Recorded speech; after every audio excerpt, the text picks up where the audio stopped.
Bon après-midi à tous. Bonjour. Welcome, everyone. Donc, I will now call the meeting to order. Madame la greffière.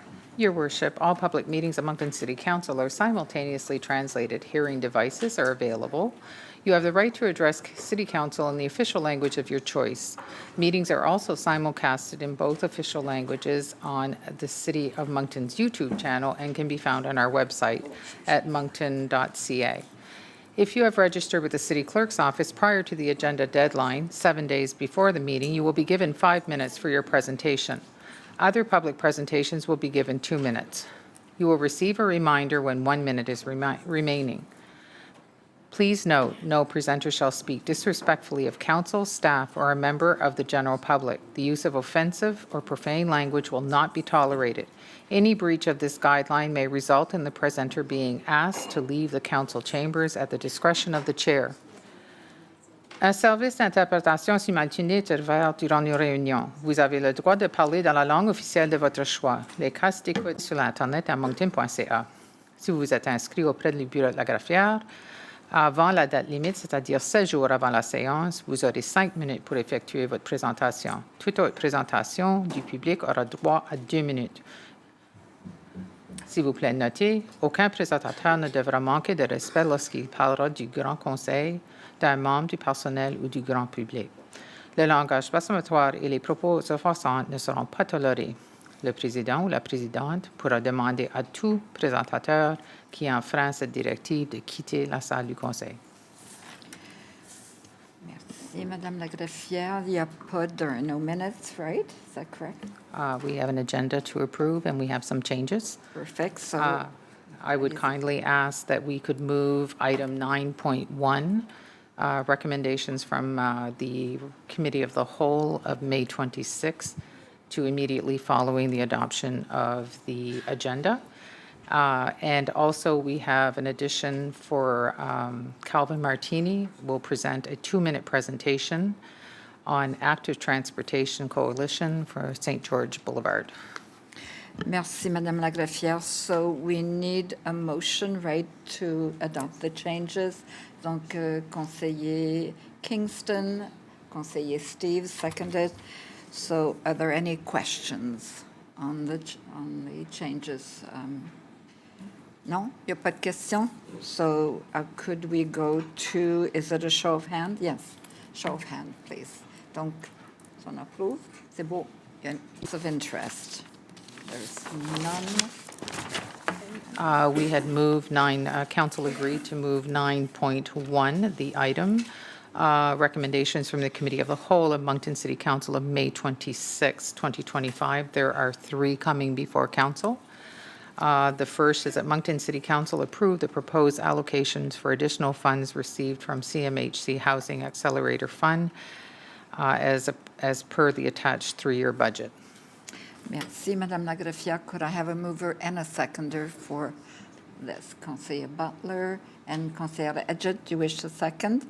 C'est beau. Merci. Are there any questions? Conseiller Bourgeois.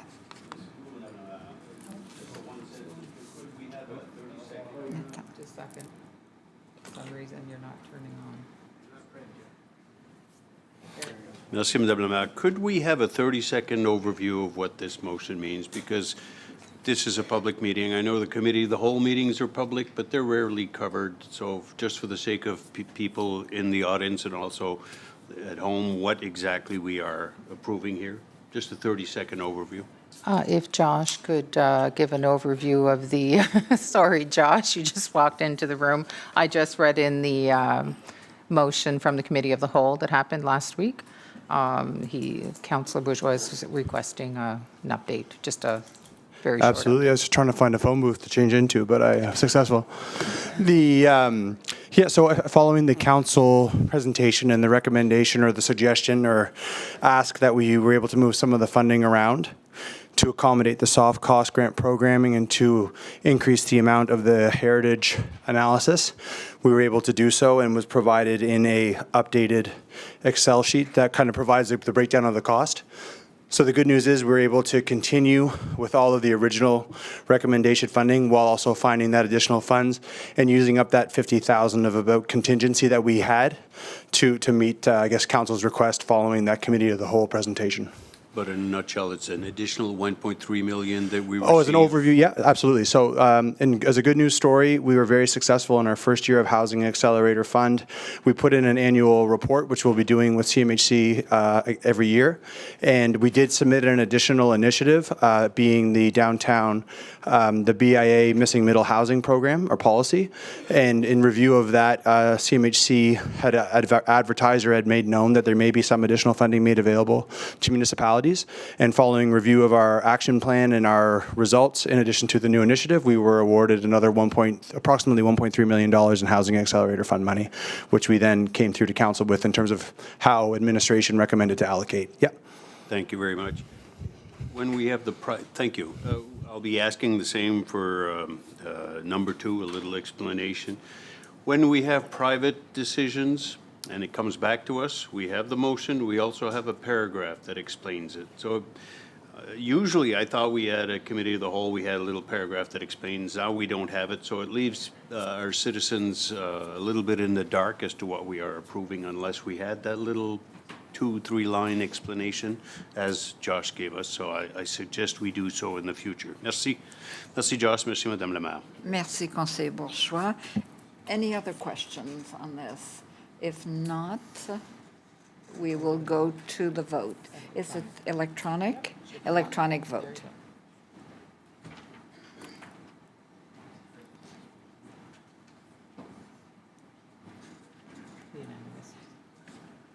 C'est ça, là? Motion passed. Merci. Merci à tous. Madame Lagrafière. The next is the Moncton City Council approve the contractor management policy. Could I have a mover and a seconder for this motion? And will someone explain as Conseiller Bourgeois suggested? I see Angela Yes. Cornett is coming to the mic. Just push the button and it'll turn on. Try again. There we go. Thank you, Madame la Maire and Council. So this is a contractor management policy we are looking to put in place to have a coordinated approach to contractor management that makes consistency throughout the organization. Currently, we work in silos to an extent, and we're just trying to amalgamate our contractor management focus to have a direct contractor management policy in place to have us a focused directive.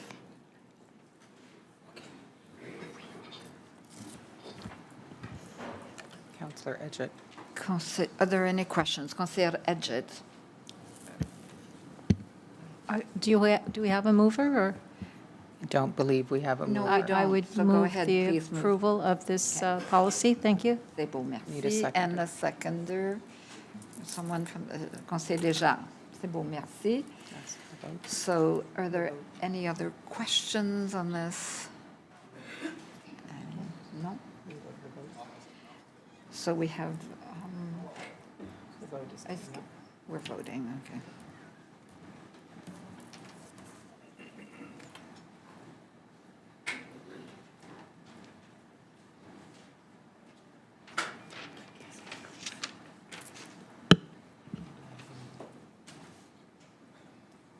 Conseiller Léger, Kingston. Conseiller Richard. Merci. Motion passed unanimously. Madame Lagrafière. Excuse, and the final motion that came out of that meeting is that Moncton City Council approve a temporary event street closure on Monday, June 2nd, 2025, from 5 p.m.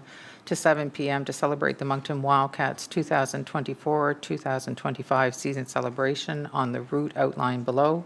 A full closure of Main Street from Mechanic Street to Weldon, a full closure of Canada Street from the back of the Avenir Centre to Main Street. The streets will close and reopen progressively as the parade passes. And further, in order to allow the event to proceed as planned, that the public meeting of Moncton City Council of June 2nd be postponed until June 3rd, 2025. Merci, Madame Lagrafière. Could I have Conseiller Richard moved and seconded? Conseiller Léger. Any questions, please? No? Pas de questions? So we will go to the vote.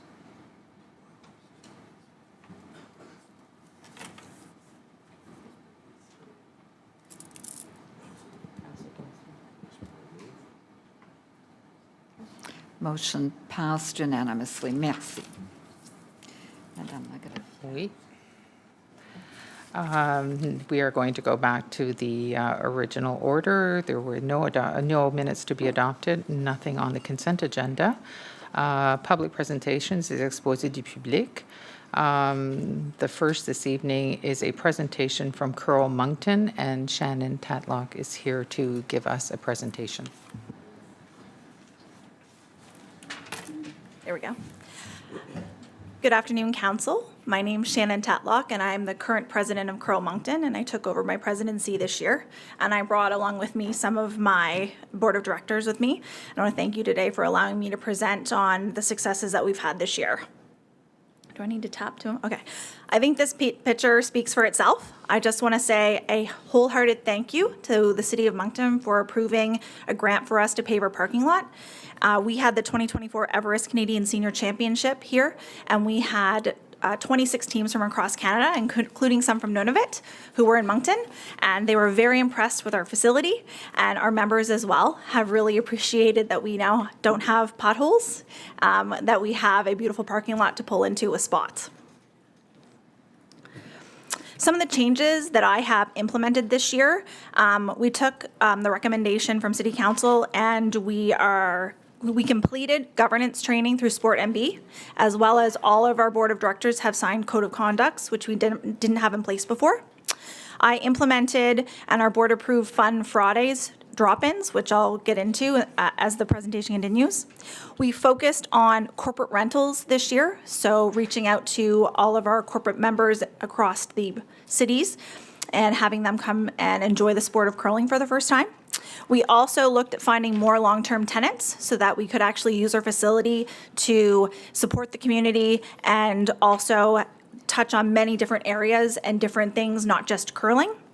And we also joined the City Chamber of Commerce. So our season in review, we had 22 bond spiels, of which we had all the generations involved. We had U8 all the way up to seniors. We had 20 corporate rentals, so 20 businesses from across the City of Moncton and other areas that were into our facility to do bonding.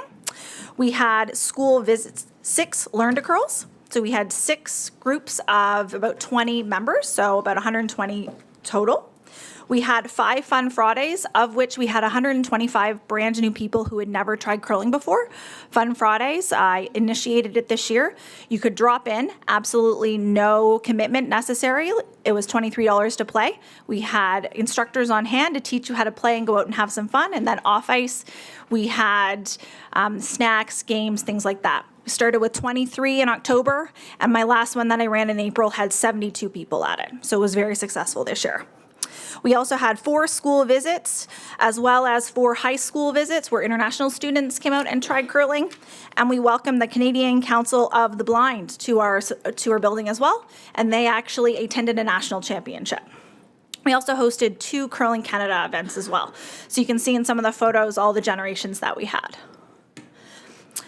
We also focused this year on looking at our building. That when I took over the presidency, I had no idea how large it actually was. And when I toured it, I realized all of the rooms and space that we had available. So we wanted to make sure that we were reliable on ourselves. So a few of our tenants include Pickleball Moncton, Valley Tai Chi, Limber Up Yoga. We have the Mary Kane Dance Studio upstairs, High Tide Food Group, which is our resident chef, Canadian Mental Health Association, and the Special Olympics of New Brunswick, all who use our facility with us. As a board, we also worked very, very hard to get ourselves into a better position financially. As you can see, we moved from a deficit in 2019 to a significant profit in 2025. And I confirmed with my treasurer before I came that that number is actually underestimated. We're probably at least, we're getting close to a 6-figure positive. Some of our outstanding capital projects, we do have heating and cooling units that need to be replaced. We replaced one this year, but we hired a maintenance contract to make sure that we were able to take care of it moving forward. We will need our roof replaced. We have urinals and a bottle filling station that we're actually looking at completing this year because we have the funds available to do that. And our elevator, I'm happy to report, since I sent this project in, we actually were able to correct, and now our elevator is working and functioning, and we're just waiting for the province to approve it. Looking ahead, we want to turn on our ice plant September 9th. We're going to increase our Fun Fridays. We're going to increase our corporate events. We want to have more tenants in our building, and we are actually considering a rebrand as well to fully represent who we are as a building. We're not just a curling facility. We're more of a community center where we can have multiple people who come out and enjoy it. As you can see from our tenants, it runs the gamut of who we have there, and we'd love to have some of our city councilors come out as well and take a peek through. And I put up in the photo here some of our facility that we have. We have an office space and a curling classroom that's currently vacant. Our curling classroom actually is right off the elevator and is perfectly and ready available for a new tenant. We have our lounges, our upstairs banquet hall, and our curling lounge, all of which have been completely renovated with brand new ceiling tiles, flooring, and paint. So we've really worked hard to make it a place for everyone, not just for curling. So with that, my time is up. I want to thank you so much for allowing us to come here and for also supporting us. Moncton has a long history of curling, and I am so proud to be able to be here and represent Curl Moncton and have it go in a positive direction. Thank you, Shannon. Are there questions from colleagues? Conseiller Bourgeois. Here. Merci beaucoup, Madame la Maire. Thank you very much for the presentation, and congratulations for the significant progress that you've achieved both financially and program-wise. I just wanted to congratulate you, but also we have a corporation of 600 and some odd employees here, different divisions. So is there any way we could circulate the message to our different departments? We'd love to host you. We have Fisheries and Oceans at our club this year. We have ambassadors on hand who will teach you how to curl and then allow you to do it yourself safely and all the necessary equipment. So as long as the message can go through the organization, maybe some Christmas time Yeah. or whatever would happen. We'd love that. Thank Or you. you can come out on a Fun Friday. We do chocolate bar bingo on those nights. Thank you. Merci, Madame la Maire. Merci, Conseiller Bourgeois. Conseiller Steves. Thank you, Deputy Mayor. Thank you, Shannon, for your fresh leadership and your enthusiasm. Also to new board members, perhaps over the last 4 years, thank you for your time. I remember coming on council in 2021, and it was probably one of my earliest memories here on council. Jacques will remember this. As he reported to us, it was a very, very bleak picture. In fact, there was a sense, I don't know if we said it out loud, Dread. but we felt like Curl Moncton has died and the funeral just hasn't been performed yet. And now to stand here 4 years later and see the positivity, the excitement, the creativity, the freshness, there was a turnover that needed to take place, and it's exciting, and we celebrate that with you. Thank you so much. Yeah. Thank you, Conseiller Steves. Conseiller Butler. Thank you, Madam Mayor, and thanks very much for the presentation. It's always a pleasure. Would you just take a moment and maybe introduce your board? Yeah, no problem. So in yellow, this is my general manager, Pat Layden, who really is the heart and soul of the operation. I couldn't do what we've done without her. We actually this year have a student intern. We have a seed program, which I implemented this year. We have Cassandra here. My vice president, Mike Doucette. And then 3 of my board members, Matt Stanley, Peter Robichaux, and Andrew Johnston. And as you can see, one of the comments was I have a very young board, but I find that we're all very excited. We've come with new ideas, and we're really regenerating things and looking at things differently to see how we can stand on our own, and create a path that's curling is not dead, but there are other ways that we can approach it because the world has changed. He's just a pastor looking for some money for a funeral, that's all. Had to get that little one in. So I can say that I have been to a number of your events. I always get a call from Pat about it, and I appreciate it.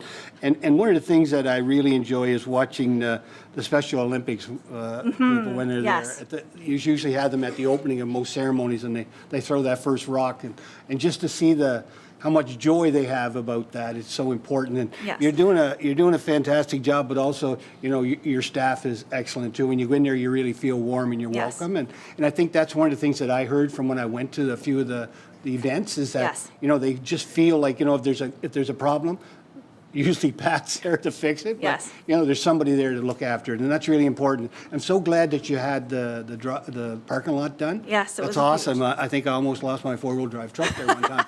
And so anyway, I'm just glad for you. I'm glad to see that you are back in the positive when it comes to Yes. the money, and look forward to working with Yes. you. Or if anything else we can do, feel free to come or just give a call. Awesome. Thank you so Meet much, up. Brian. Thank you so much. Bye. Merci, Conseiller Butler. Conseiller Radjet. Merci, Madame la Maire. Thank you very much for your very positive presentation, and I am the same comments as my fellow councillors. It's my impression that things began to turn around when the curling club took on a collaborative approach with pickleball. And when I heard that, I thought, how innovative, what a way to go, what a way to meet the needs of two, organizations that are trying to complete the same goal. So right now, am I fair in saying about half the club is used for pickleball? Yeah, so basically we have an extension. So you have a pathway down the center. Half of it is a pickleball club. Half of it is Curl Moncton. So pickleball are our tenants, and they're basically renting our additional ice shed Right. because it wasn't profitable for us right now to have 10 sheets of ice in. Maybe we'll be there in the future. Right. Maybe we won't. But for now, we wanted to look at our space and go, how can we rent our space and find tenants to fill that void so that we fill our cash flow as well? So what do you use the other side when you don't have ice in? So in the past, we've had actually the last couple of summers, we had movie studios who actually rented our space to store their props and things like that.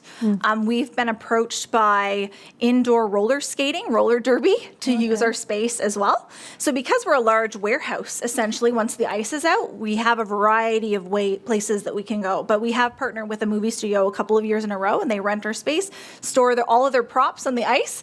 And actually 2 years ago, they were actually filming. They set up sets and backdrops and things like that.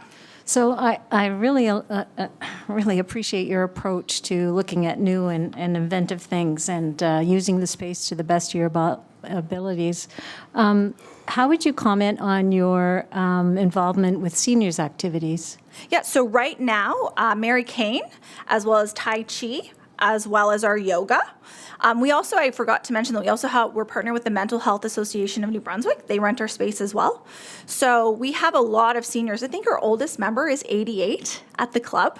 So we have a thriving day members league who are seniors. And we're actually this year, we're going to be running a stick curling clinic because you recognize curling is hard to get down. So as people get older, they transition. And we're looking at what St. John is doing. They have a thriving stick, which is you stand, you throw with a rock, you throw with a stick versus getting down. So we want to get more into that. So we're actually going to run a clinic to teach people how to do it to hopefully bring some of them back to curling as well. That would be lovely. Yeah. Keeping on the seniors theme, I'm not sure if you're aware, but we're trying to find a place for seniors in our city. And in my mind, I would think that Curl Moncton might be open to that sort of 100%. possibility. So our curling classroom that I had showed the photo of, it actually, when you come from our main entrance, there's a long stairwell, there's no stairs. You actually can go right into the elevator, take that straight up, and it comes right into the curling classroom. And it also has its own bathroom as well up there. So when see. it was built that way, so it's about 2,600 square feet, give or take, that's completely available to be renovated and treated however we want. So it's great. That also borders onto the Wedgwood Hall, but we already have Tai Chi and yoga classes and the dance studio, so I'm sure that would all fit in very nicely. Great. Well, thank you very much for this report. It's very encouraging. You're welcome. Merci, Conseiller Radjet. Conseiller Léger. Merci, Madame la Mairesse. Thanks for the presentation. Now, I'm curious. So you do have in total 10 sheets of ice. Correct. You currently Are using 5. using 5. Yeah.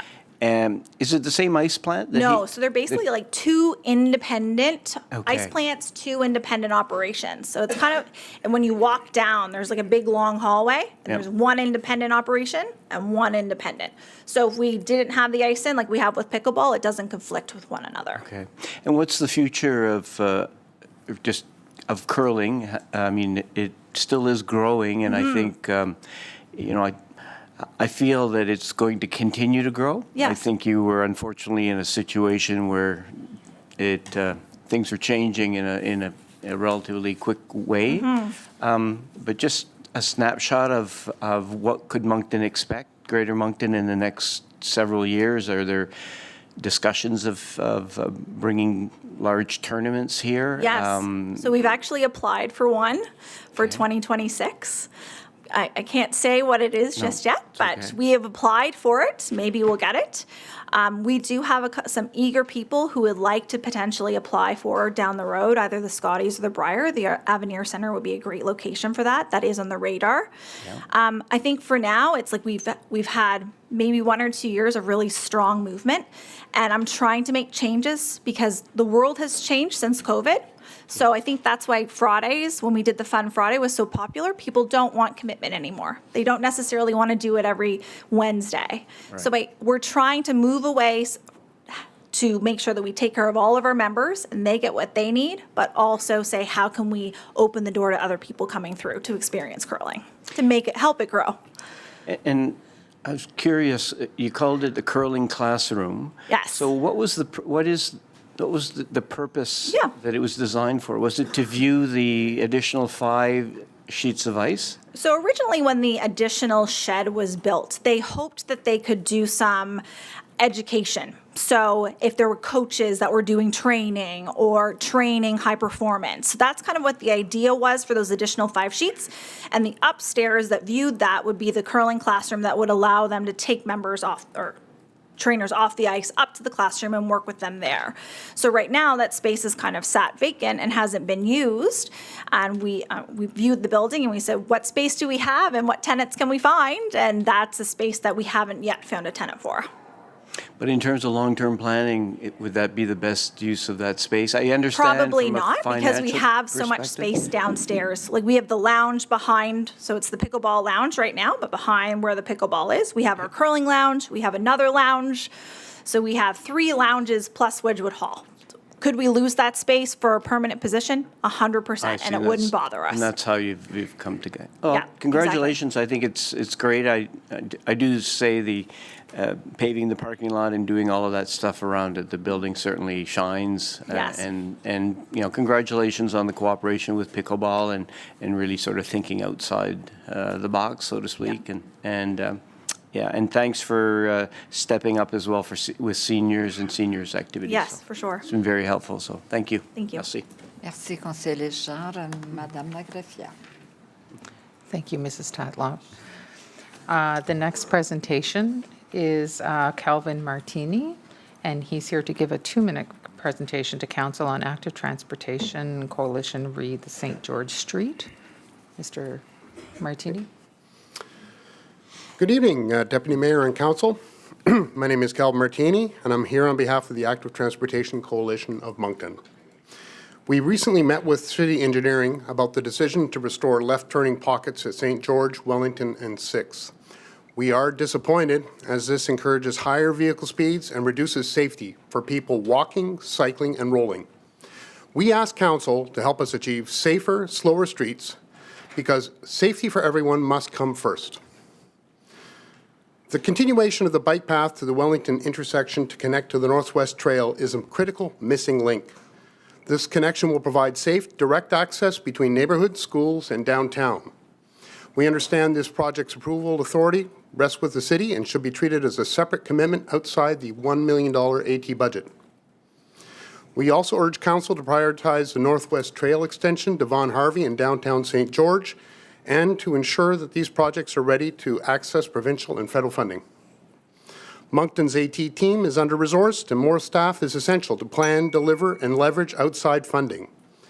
We respectfully ask Council to commit to building the bike path continuation to Wellington to connect the Northwest Trail as a standalone project with clear timeline and budget separate from the AT allocation. We ask that we prioritize the Northwest Trail extension to Vaughan Harvey in downtown St. George and ensure that these projects are positioned to access external funding. We thirdly and finally ask for increased resources for active transportation, including hiring a second dedicated staff member. So in closing, with Council's leadership, Moncton can become a model for safe, active, and sustainable transportation. We look forward to working together to make these vital connections and safety improvements a reality. Thank you for your time and commitment. Merci, thank you. Are there any questions? Any questions of Conseil Léger? Thank you, merci, Madame la Mairesse. Thank you. I think I appreciate the recommendations to council. I think it's unfortunate what has happened, but on the other hand, if there are safety concerns, it's certainly something that is important to address. What I'm going to say is I would like to ask the city manager that on exactly what you've just said in terms of those priorities and how we can bring those forward. I know that there was or is a commitment with respect to making that intersection right, but the idea that we need to take the active transportation file and we need to move it rapidly as opposed to what we're doing, I think would be essential. So from a budget perspective in planning for our budget session in November, could there be direction to staff to take a look at those recommendations and bring them to council with a calculated amount that we could consider for the 2026 budget? Thank you for the question, Councillor. Definitely we take note of those requests, and we'll staff will have a chance to review it and get back to council in the budgetary process. So prior to the budget process, would we have an opportunity as council to maybe discuss this at a committee of the whole, or what would be the steps as opposed to just simply making it a discussion at budget time so that we have ample time to discuss and to also know that the committee has as well been involved and that we're all on the same page? Administration will look at that and bring it back to council. Okay, and so we'll make that as one of our items for follow-up with the city clerk. Appreciate it. Thank you very much. Thank you, Councillor. See, there are no other questions. Thank you so much for the presentation. Merci. Next are administration presentations, exposé de l'administration. Le premier aujourd'hui, c'est une présentation insertion tardive en fermeture éclair. René Lagacé, directeur de l'ingénierie, est ici pour nous donner un aperçu.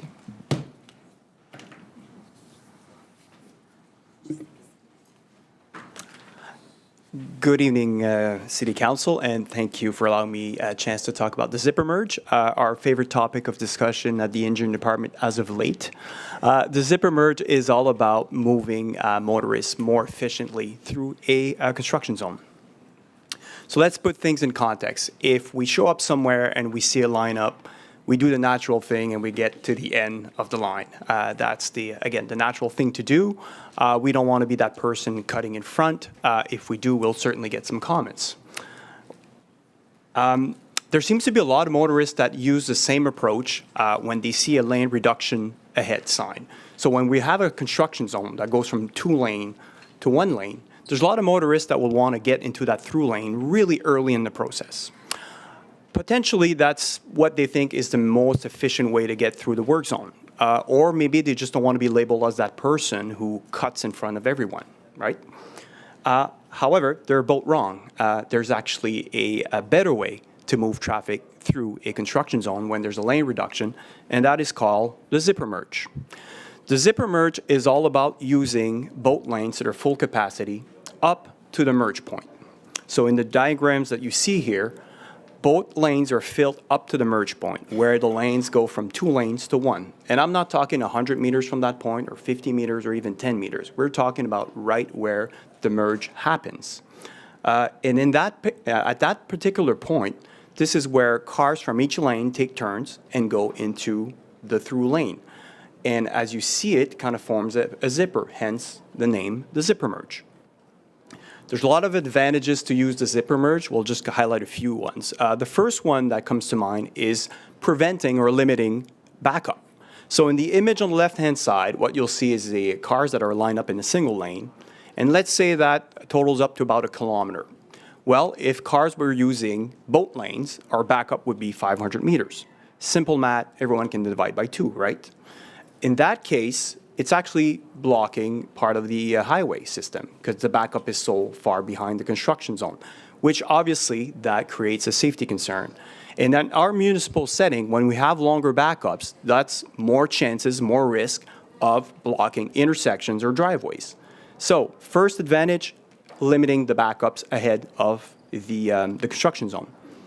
The second item and the second benefit we want to highlight is that using the zipper merge is actually proven to get more cars through a construction zone than a single line. It's actually more efficient.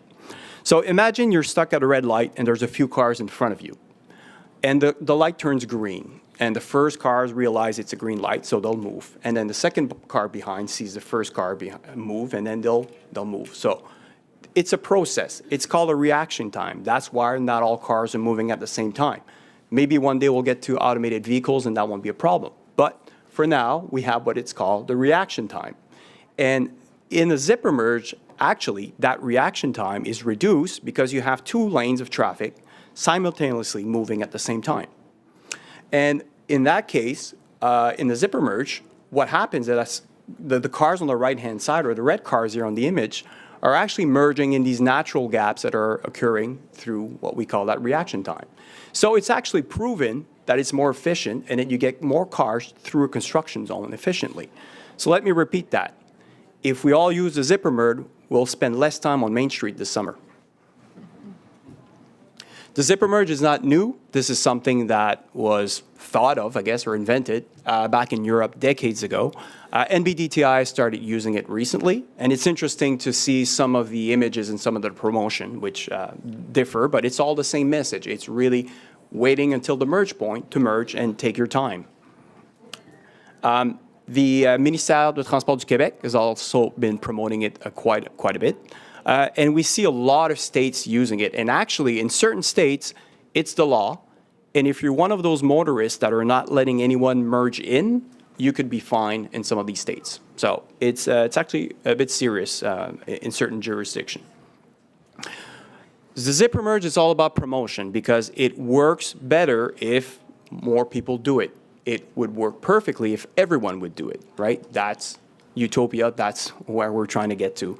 So we posted a lot of things on social media, which generated a lot of interesting debate. We have billboards that are promoting this, and we also have construction signs right before the merge that says zipper merge ahead. So it's, again, a lot about getting the message out, and that's why I'm here today actually talking about it and promoting it. Again, the more people do it, the more it works, and more efficiently we'll get through the working zones. So in closing, that car that's on the right-hand side is not trying to cut in front of you. They're simply using the right way to go through a construction zone. And if you're one of those vehicles on the left-hand side that's not letting that person or that motorist merge, the clear message to you is that you're part of the problem and not the solution. And that in certain states, you're actually doing something illegal. You do not have to believe in the zipper merge. Everyone's entitled to their opinion. However, in this case, you'd be against pretty much every opinions of every traffic engineer in the world. So, in closing, I wish everyone a great construction season with a lot of zipper merges. Remind everyone to be safe and be respectful. Thank you. Merci René, conseiller Kingston. Thank you, Madame Addis. Thank you, Denise. So the road rage incidents are going to drop drastically here. That's great.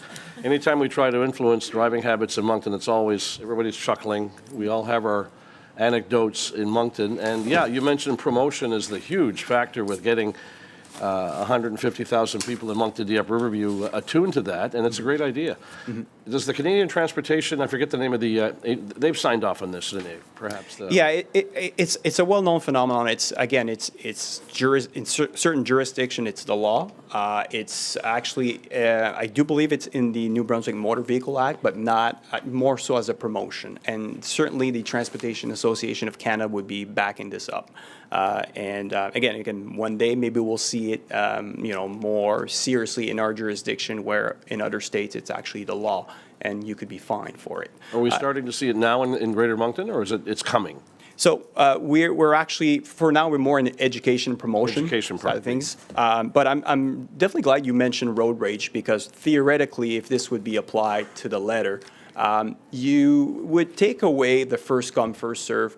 It would be really first come, first serve at that point, because everyone would be filling those 2 lanes of traffic, and then it's really equal and equitable at that point. It's like, each their turn. So just kind of like, students lining up, and, school children could definitely get behind this. But as motorists, it's all about that education, that mindset that I don't want to cut in front, right? It's very democratic. A lot of them, we're so polite behind the wheel in the city, and when you allow people to come off a merge, let's say off the highway, it's 1, 1, 1, 1, 1. It works well when everybody's on board. Yes. Yeah. Anyway, thank you very much for the clarification. Merci, Madame Addis. Thank you, René. Merci, conseiller Kingston. Conseiller Légère. Merci, Madame la Maire. Merci.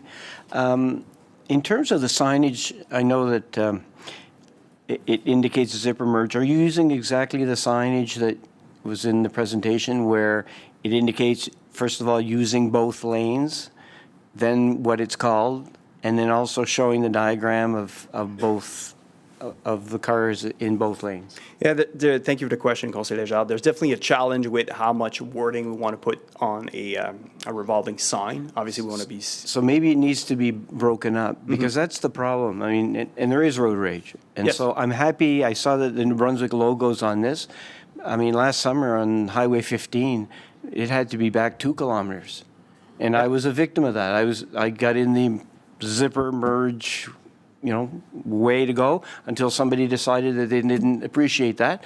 So they pulled out, and then they stopped, and then they just went along with everybody else at a turtle's pace. Yes. So hopefully, but I think the thing is, though, that for an education perspective, you would almost need 3 signs. You'd almost need a first sign that says use both lanes, so then it prompts people. Then the second is the reason for that is a zipper lane, and then a final diagram to really point out the fact that you're doing this, and maybe a couple of days of having, maybe even, we're in our case on Main Street, maybe having people there who, are properly trying. It wouldn't take very long, I think, so. I appreciate the comments. We've seen certain jurisdictions have signs that says, do not merge here, prepare to merge, do not merge here, and then merge here. Yeah. Our next step is to have signs put at the merge point and say merge here. That's what's missing right now. Yeah. This is obviously like our first project where we're promoting the zipper merge, but we want to do that in future projects whenever there's a lane reduction.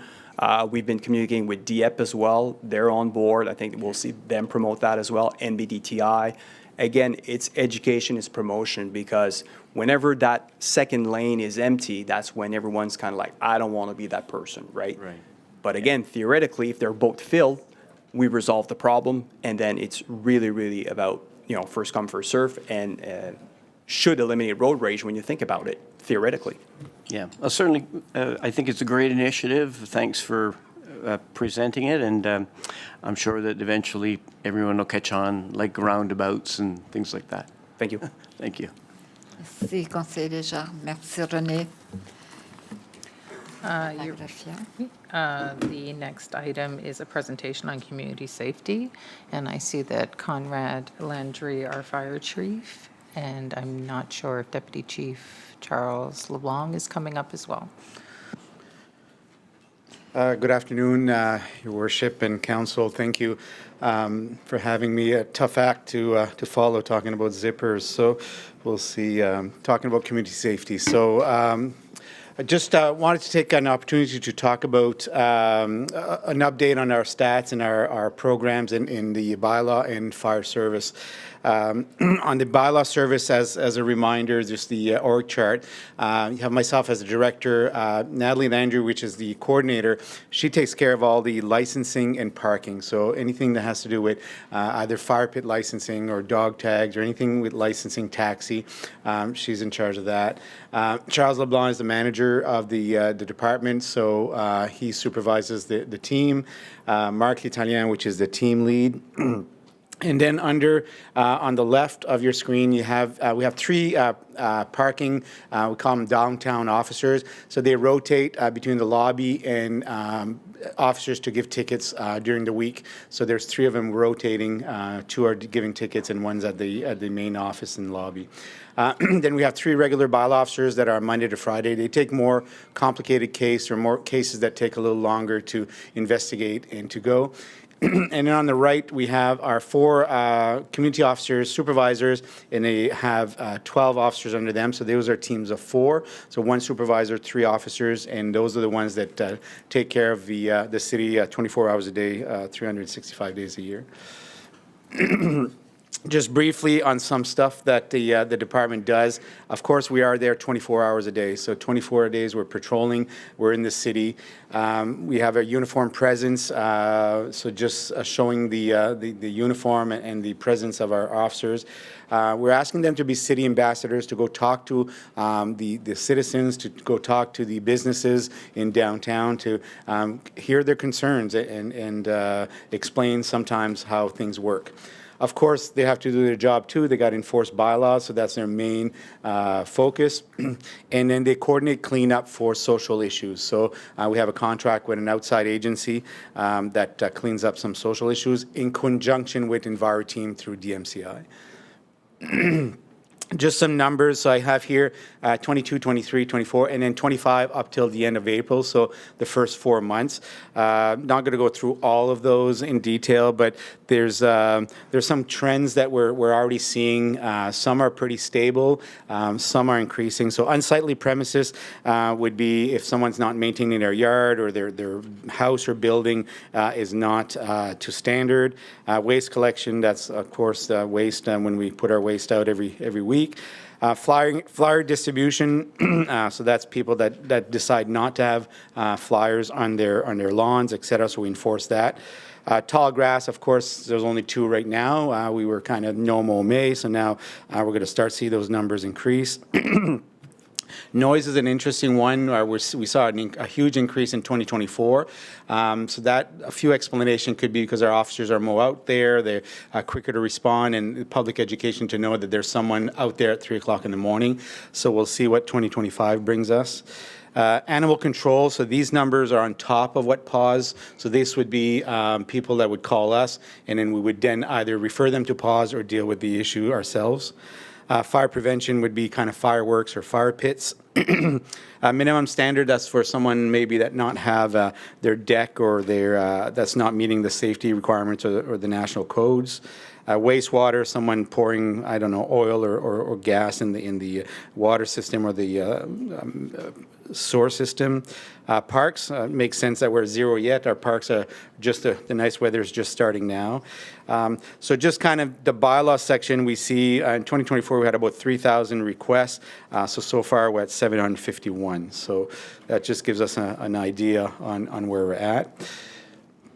Social issues, so this is a big one, obviously. The first one, just social issues, is when we get calls for anything social issues, if someone, I don't know, panhandling, for example, where they're not allowed to do it, or debris, if there's debris somewhere. It's a little different than the next one, which is encampment. Encampment is when there's someone there sleeping or living rough. So we separate those two types of categories.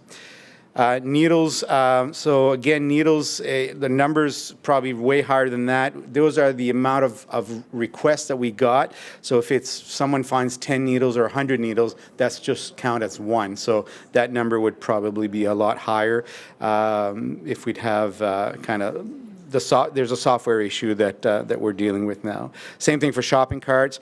Generally speaking, it's only one shopping cart, but we've seen up to 5 shopping carts in one site, so that's just counted as one site, as one. So the total, again, social issue in 2024 was short of 5,000 requests. So far this year, we're almost 500 already. Just the one below, just kind of an FYI cleanup. So this is our outside agency. So this does not include DMCI, and this does not include if our bylaw officers have cleaned up. So if it's just a jacket or whatever. But still, there was 738 last year. That's our outside contractor. So 141 of them this year so far. And just kind of interesting weight. So this is just, again, the outside agency, the contractor. So last year, 140,000 kilograms of debris. So far this year, we're at a little over 27,000 kilograms of debris that they've cleaned so far. Parking, use of street, traffic and parking. So these are all the kind of complaints or if anybody's not parked properly or has the wrong vehicle in a certain street or et cetera. So anything that has to do with traffic and streets. The next one, use of streets, a little different is that would be if someone, for example, has a basketball net on a street, which is not allowed or stuff like that. Ticket review, so when someone's not agreeing with a certain ticket they received, so we have a process for that. So that's quite a bit. You see last year almost 2,000 reviews, so that takes a lot of staff time. Parking bans, that's for the winter parking bans. So this specifically is when we get requests to tow vehicles. So we not necessarily towed all those vehicles, but it's a request that we get. So we got to give it a ticket, the vehicle, before they tow it. And it's Public Works that takes care of the towing, and they call it tow truck, obviously. So again, 269 requests this year so far, 40. Hopefully we don't have any this summer, no snow this summer. Repairs, so this from meter repairs to gate repairs, so these would be the requests that we got. Parking, just general parking inquiries, just people asking about parking questions. So again, in the parking and street use, a little over 4,000 last year, so we're already at 1,000 in 4 months, so it seems like the numbers are going to be fairly similar this year. Again, as a point of interest, the bottom two parking tickets. So last year gave 14,000, over 14,000 tickets. So far, we gave a little over 3,000. So out of that, there is, if you look at the percentage, about 23% didn't pay. So far this year, 29%, but that's very short so far. We have tendered for software for our parking system, so we'll be coming to council shortly with a recommendation on a new software that's going to assist all this, assist the staff in parking and the citizens. License and permit, taxi owner, taxi driver, so just as a difference, taxi owner is the individual that owns the actual taxi, the vehicle, versus the chauffeur, obviously. So that's why the number is a little higher, because some people have multiple chauffeurs, drivers for one vehicle. Dog tags, that's self-explanatory. Fire pits, pawn shops, so pretty stable every year. Portable signs, same thing. We'll probably see a few more coming up this summer. And sidewalk cafe, for the last 3 years, we had 19. We have one extra this year, so we're at 20. So in summary, again, I love this graph because it really shows the council has approved increasing staff. So in 2020 was when we started the community officer program, but the big one is in 2022 when we went 24 hours and council had approved 9 extra staff. So that was the 4 per shift, 24 hours a day, and you see the numbers increasing dramatically since then. So it really shows the effect of these officers in the street.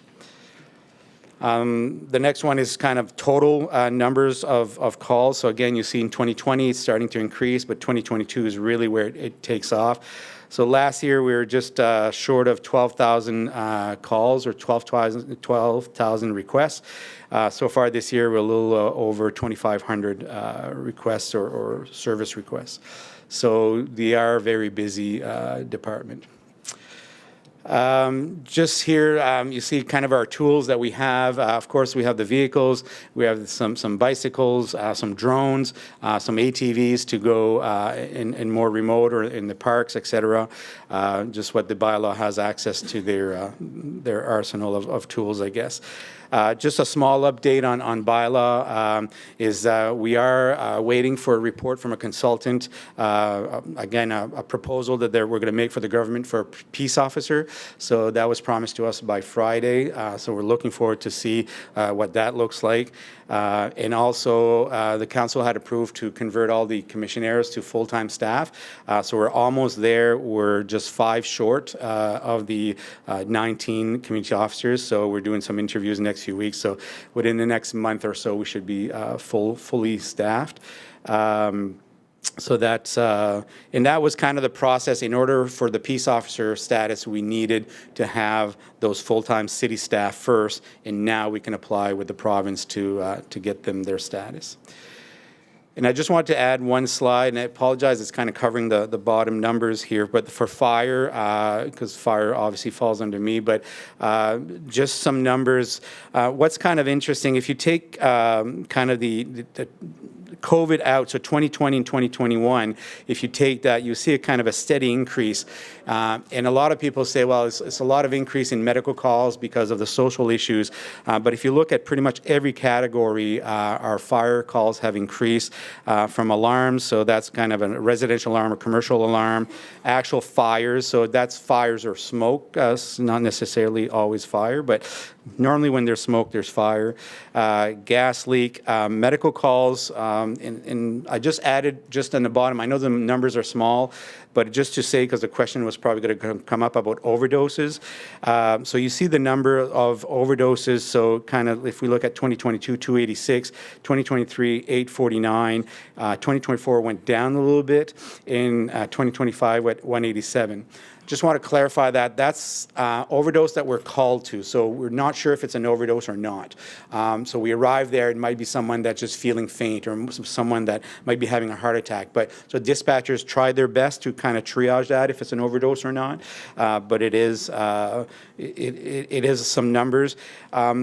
We think the numbers are going down because we're working really closely with the shelters, like we work with the nursing home anywhere where they have qualified, trained staff. There's no need for us to go send the big red truck if they already have staff on site that are certified and capable and have the equipment. So that might justify a little bit. The numbers are going down a little bit. Right under there, motor vehicle collision, obviously a big part of our job. Public hazards, public service, that could be from someone wanting us to check their smoke detector, et cetera. Rescue and other calls that are kind of smaller numbers.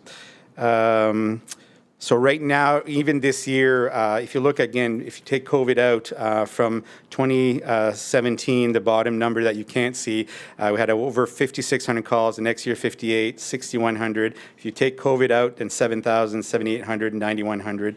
This year, we expect to surpass 10,000 calls.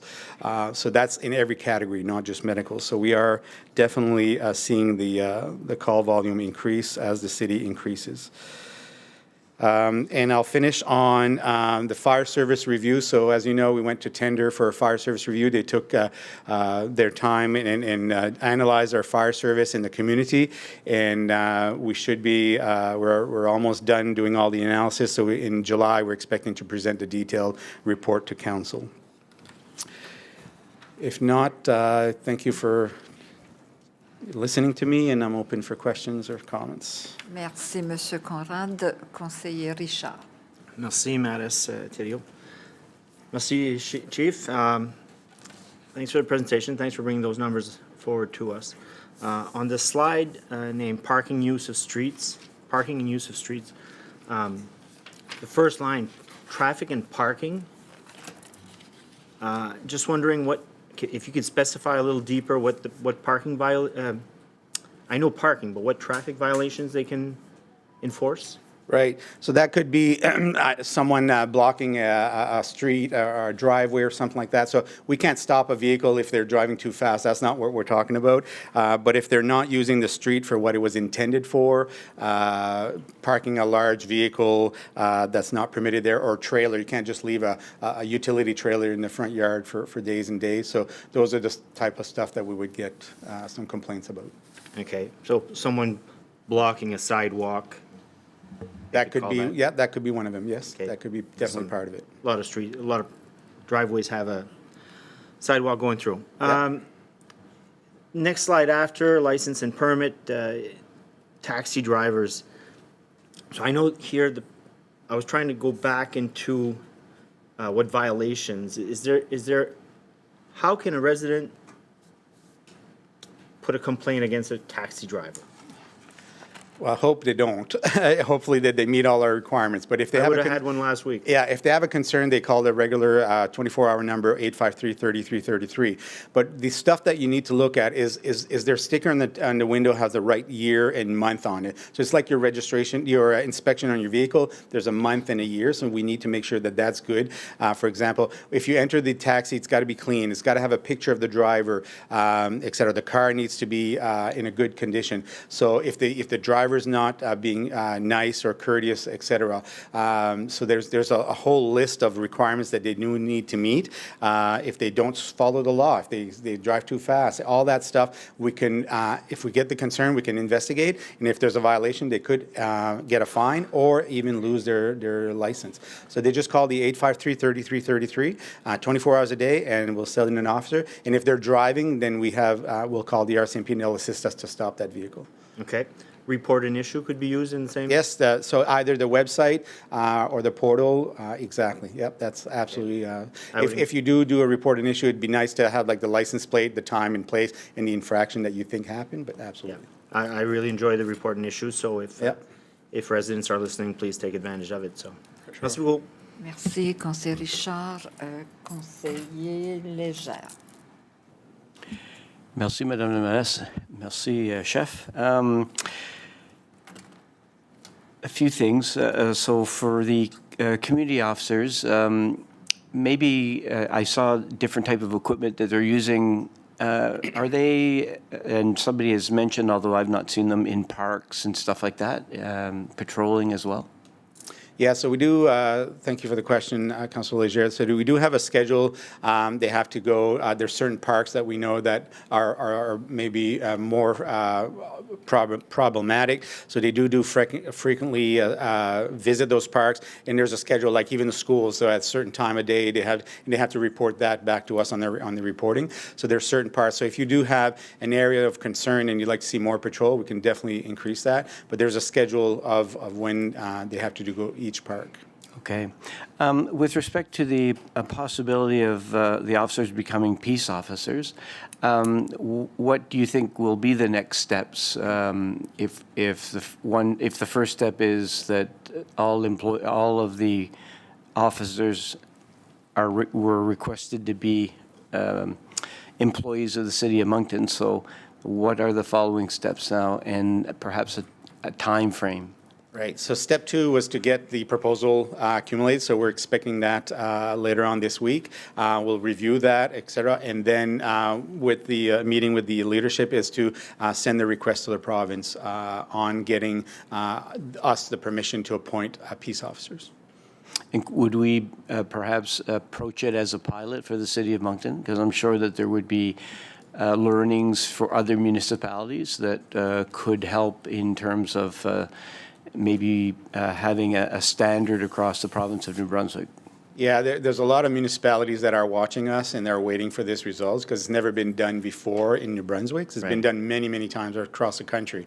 So the other municipalities, so I'm not sure if it'd be a pilot project, but the province would want us to make sure that, of course, we set a standard and then the other municipalities might want to follow. So we're going to work with the province closely on that if we get permission. Yeah, and that's certainly important with respect to the discussions we have with Kodiak Regional Policing Authority and the number of Kodiak RCMP members that are being requested and so on. So I look forward to that. In the file that, or the numbers that you presented related to fire.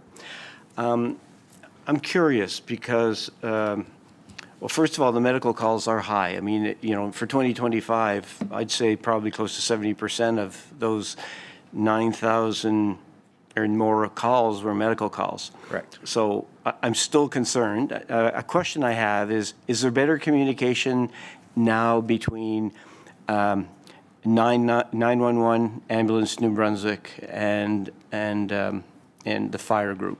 Because what I witnessed last year was a real disconnect.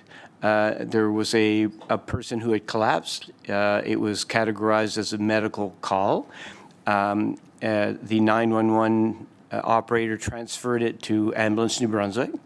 The patient, or the person had vital signs. It was deemed it was deemed emergency, but not elevated to the same level. The ambulance was nearby, showed up very rapidly.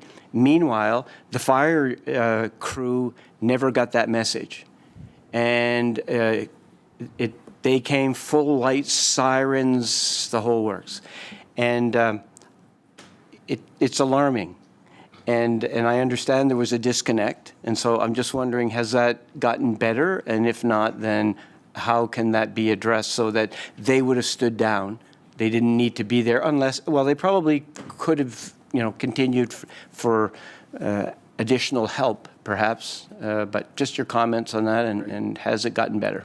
So to answer, it's got a little better, but so first of all, let me back up, is that we have a triage system. We don't go to every medical call in Moncton. We only go to the most serious ones.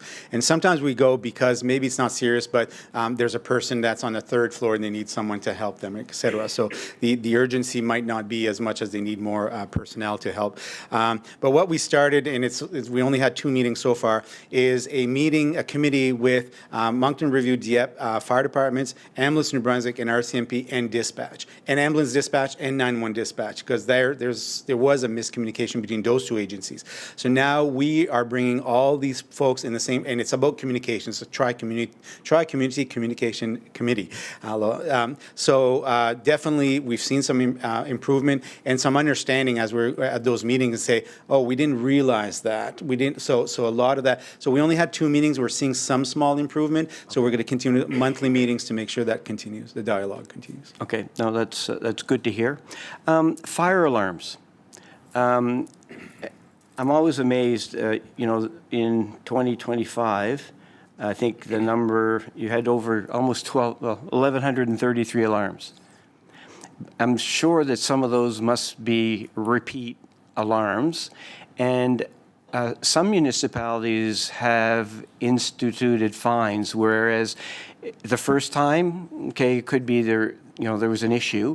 It needs to be corrected. A second time, maybe the third time, there's a fine.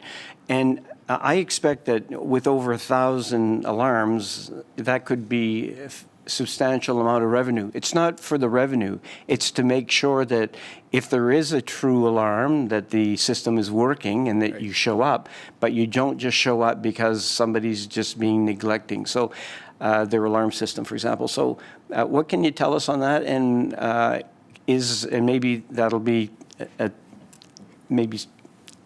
ongoing discussion with staff, is how can we enforce this so that you perhaps would see those calls diminished in half, but in turn have revenue? Yeah, there's 2 things. If you see from 2022 to 2023, almost, not quite, but quite a bit of an increase, like kind of 80% increase over, and that's an alarm company that came into the city, and I won't mention the name, and it's not monitored as well. So we are looking at that, communicating with that company, but also St. John has a really robust fine system, and again, it's not for the money, is that we don't want resource to be caught when they could be at another call, right? It's all about having the resource available. So we are starting to look at a bylaw that would include those kinds of fees. Again, first alarm, absolutely no issues there, but second or third. And we had some cases like there's 4 or 5 alarms on the same day. So that's very concerning. So it's one thing if you have 3 alarms in a year, but it's another thing if you have 5 alarms on the same day. And if they're false alarm. If they're legit, then absolutely. So we're kind of looking at what St. John did, and it seems to be successful. It did show a reduction in false alarm in St. John. So maybe through to the city manager, can we take a look at what St. John has done and maybe not even have to reinvent the wheel and just look at what their bylaw says and how we could implement it here in Moncton?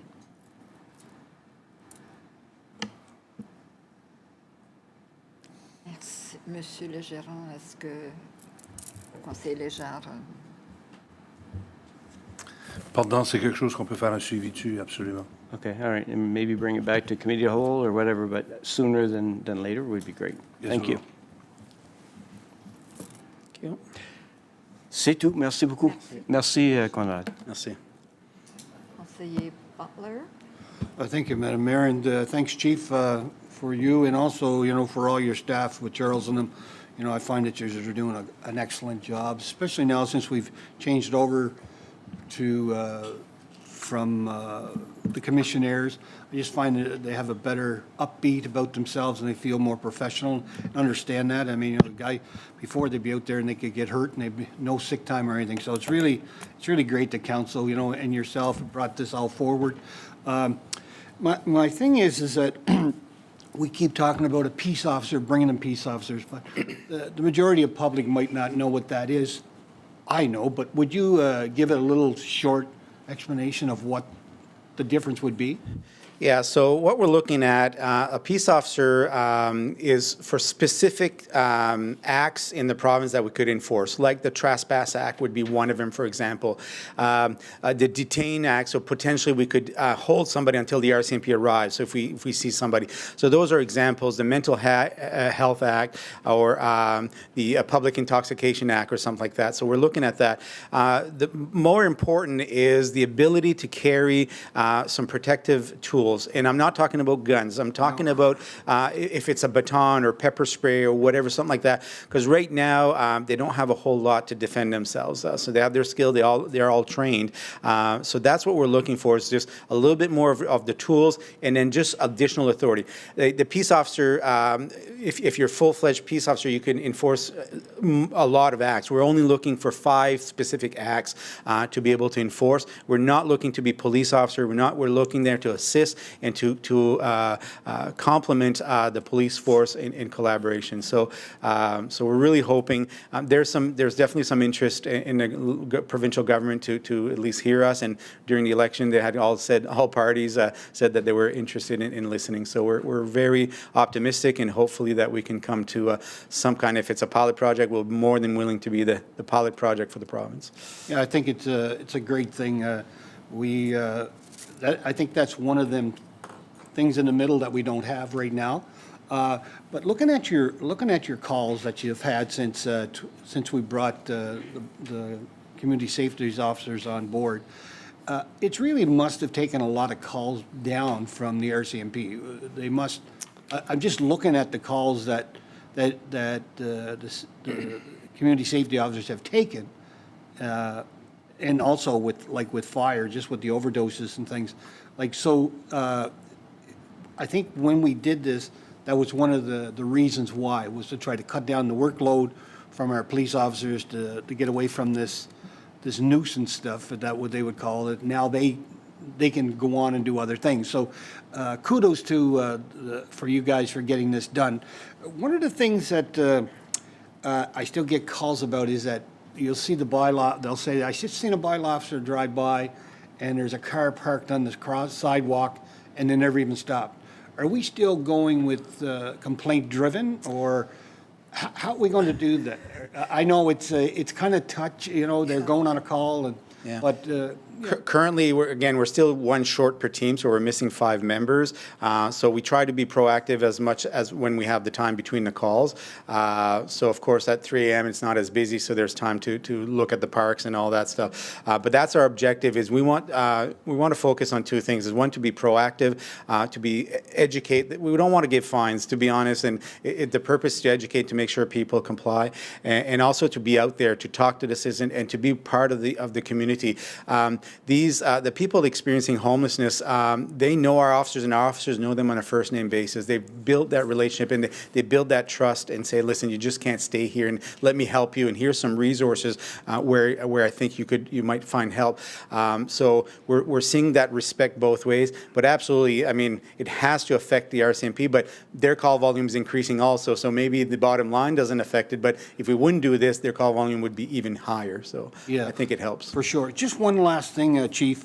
I've been getting some complaints in the last couple weeks about the electric scooters. Yes. The RCMP have come out in the newspaper and made a statement that everybody that uses them or rents them have to have a class 9, they call it. It's 14 and over can drive them, and helmets have to be used.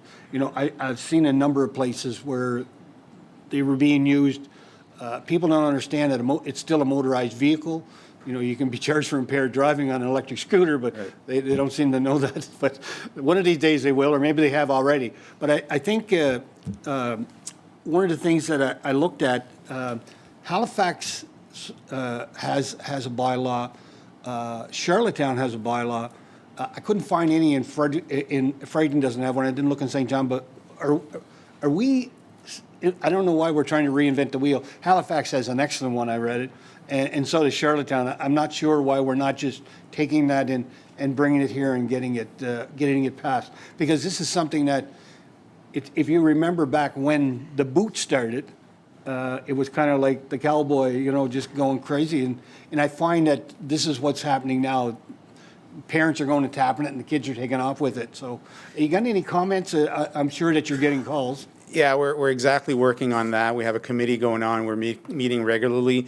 And you got to understand, and I know you do, is that there's 2 components. There's the business part of it, so we want to regulate that. And then there's a user part of it. So and then if they use on the street, that's a RCMP thing. If they use on the sidewalk, then that's our thing. So we got to make sure, because our bylaws, we're not 100% clear as a bicycle mostly, or like the motor vehicle act is there, but it's not 100% clear. So we need to work. So we are actively working on that. We're meeting on a regular basis to bring to council some suggestions for modifying our bylaw and to bring a new bylaw on the operator itself. So have you? I'm just wondering. So we're working on it, but you know, how long is it going to take? Are we getting something this summer? It probably won't be in effect for this summer, but we took the Halifax bylaw, which I agree is really well done, and we're Monctonizing it. So we might bring something sooner than later, but by the time the 3 readings, it probably won't be effect for the summer, but we're working on it. Okay. Well, thank you. And I just want to pass on my congratulations to Charles and them. They're doing a heck of a job. Every time you call, they get back to you. And, you know, it's just when you deal with them, they're very professional, the ones you have here now. So thank you. Thank you. Thank you, Your Worship. Merci, Conseiller Bartlett. Conseiller Crossman. Thank you, Madam Mayor. Chief, thanks for the presentation. Truly appreciate it. I've got a few questions, just minor questions. On the social issues, which we seem to talk a lot about around this table, is there some way that you could break this down so that we can understand quarterly what we're going through in the city of Moncton? Because right now I'm looking at 2024, to your slide presentation on page number 5. And then we jump to 2025, but it's only the first quarter, right? So is there some way that we can maybe identify the highs and the lows? And the reason why I say that, and I know it's probably 12 months a year, but the reason why I say that is I think there's going to be a lot more engagement with the provincial government in the coming future to discuss social issues and to discuss where the data is driven. And just looking at this, I only see an overall yearly data. So is this something that you would have or somebody within the department would have? So just so I'm clear, are you looking kind of our peak time, like a monthly kind of numbers? Quarterly, so three months. Okay, so every quarter, we can right? surely It'd be do. 4 times a month. Yeah. Yeah. And that's what we're starting, but would you like to compare like this quarter with last year's quarter? Right. Okay. Exactly, yeah. Perfect. It's just, I'm trying to get that data so that, you know, the next time that we do meet with our MLAs or maybe the MP of Moncton to discuss social issues, that Right. council has that data Okay. in their Sure. pocket as No, well. We have that data. Okay, perfect. With regards to the peace officers, and you had mentioned them shortly, or just a few minutes ago with Councillor Butler, I was in Ottawa over the weekend at FCM, and I shared with the city manager, and I do believe Jeff, what they're doing in Ottawa. They call it a, and I wrote it down here, special constable. Correct. Okay, so you're shaking your head. You understand what this is? Yeah, so the, in the act, they use the terminology peace officer and special constable almost as a synonym. It's not quite, but they use it interchangeably in the act, so it's the same thing. Okay, because it was interesting, because I was out for supper and coming back from supper, and they had somebody in handcuffs. Yeah. And they were on site, and they were securing a car accident, as an example.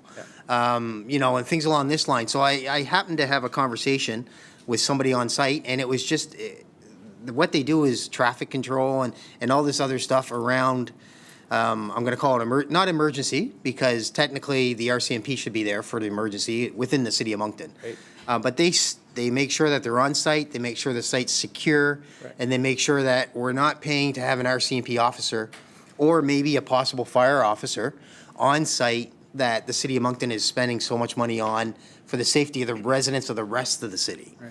So have you looked into this even more? Yeah, and that's one of the, like, kind of one of the reasons also for the peace officers, those types of activities they could do. But also, like, during the Wildcat celebration last night, I mean, the bylaw officers were there helping with traffic and all that. So we're seeing a lot of benefits to those kind of event whenever there's a special event. And because they're 24 hours and just a radio, we can have them respond. And our top priority might be not the top priority for RCMP, so sometimes we get there before them, not because we don't have sirens and we just have yellow lights, but because it's our priority and RCMP might not be because they have more urgent, we're seeing those types of incidents that were there before the RCMP just because of that, especially on social issues. Okay, good. And that was my only question on the social issues. The use of the streets, I'm going to put my hand up. I had to park on the street to come into council today because the parking lot was full. So just letting you know, if I happen to have some sort of ticket, anybody in the room that has a ticket that parked on the street tonight because they couldn't get in the parking lot, you know, that's one of those things. But there is a lot of information here, but quite honestly, I'll send it to you in an email, maybe a little bit more, some items that I'd like to see in depth. Sure. That we as a council should be having discussions on with the other two levels of government. And I think that would help, you know, the Moncton Fire Department and the membership as well, because they do a bang-on job. You know, I remember the day when my dad passed away and, you know, they were there, they were efficient, they took time to take care of my mom and so on and so forth. So to me, I want to keep those people available for the rest of the citizens of Moncton as well, but make sure that we understand where the drive is coming from and where we need to invest and where the other levels of government do. The good news, we have the data, it's just a matter of how we display it, so we can definitely do that. Okay, that'd be great. Thank you, Madam Mayor. That's all I have. Merci, conseiller Crossman, conseiller Bourgeois. Merci beaucoup, Madame la maire. Merci beaucoup, Conrad et équipe. Quelques questions. Je vais sauter avec celle qui m'est venue à l'esprit tantôt. Vous avez dit le bylaw pour les scooters, ça va probablement prendre trop de temps par le temps que... question légale. Dans un cas qu'on jugerait urgent, comme si on a peur qu'il y ait des accidents. Moi, j'ai vu des personnes en scooter sans casquette. J'en ai vu conduire sur les trottoirs. J'en ai vu conduire en travers des intersections comme si c'était des piétons, dans le mauvais sens. Ça fait... Si on jugeait que c'était quelque chose qui met à risque la population, est-ce qu'on pourrait accélérer première lecture, deuxième lecture, troisième lecture d'un arrêté qui, c'est vraiment des tweaks. On a pris Halifax, puis on fait des modifications. Est-ce que par la prochaine réunion du mois de juin, on pourrait faire première, deuxième et troisième lecture si le Conseil le voulait, afin que ça soit mis en œuvre cet été?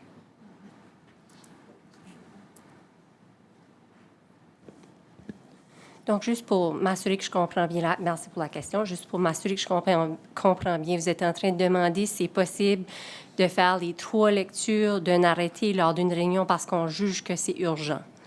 Il faudrait vérifier la question, là. Mon premier instinct, c'est de dire que ce n'est pas nécessairement ça qui est une situation urgente là, dans le contexte de la loi sur la gouvernance locale, mais on peut faire des vérifications puis revenir au Conseil pour voir si c'est quelque chose qui pourrait être fait. Mais à première vue, je dirais au Conseil que ce n'est pas nécessairement ça qui est l'intention de l'urgent dans la loi sur la gouvernance locale. Mais il faudrait faire des vérifications puis revenir avec ça. Ouais.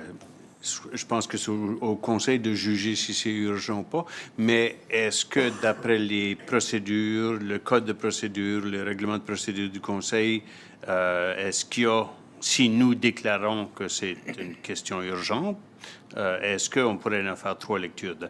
Pas besoin de répondre tout de suite. Si, avant la prochaine réunion, si c'était possible, puis là, ça veut dire pressez-vous, là.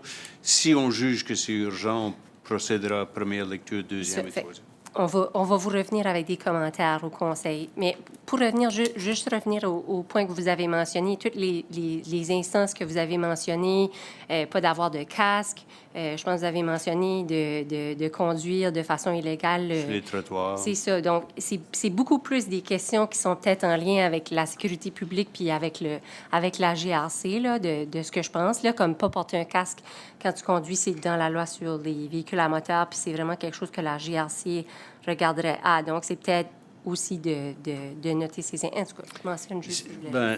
Étant donné l'affirmation du chef que si on voulait réglementer ces nouveaux appareils-là pour prévenir ou assurer la meilleure sécurité du public, mais qu'on n'est pas capable de le faire avant le mois d'août, puis que ça rentrerait en vigueur après l'été, OK, moi, j'ai pas de problème à dire... la question, c'est pourquoi qu'on a un arrêté. Si la GRC peut s'en occuper cette heure, pourquoi qu'on aurait un arrêté pour que nos officiers s'en... Je comprends pas le dilemme là, qu'on nous présente, là. On va faire nos vérifications, puis on va revenir avec des arrêtés, puis on va faire la distinction entre ce que la GRC enforce, là, désolé pour l'anglicisme, là, puis qu'est-ce que la Ville a l'autorité de... J'ai l'impression que si Halifax et d'autres municipalités l'ont fait, c'est parce qu'il y avait un besoin. Absolument, oui. OK. Donc, si oui, est-ce qu'on peut faire lecture 1, 2, 3 tout de suite au mois de juin pour que ça entre en vigueur à temps pour l'été? Parce que personnellement, comme conseiller, j'accepte pas qu'on fasse menotter par la procédure s'il y a une urgence puis une question de sécurité publique qu'il faut adresser. C'est pas la faute à personne. C'est juste que, OK, dans ce cas-ci, on peut peut-être faire une exception. On verra ce que le Conseil dit, là. Prochaine question.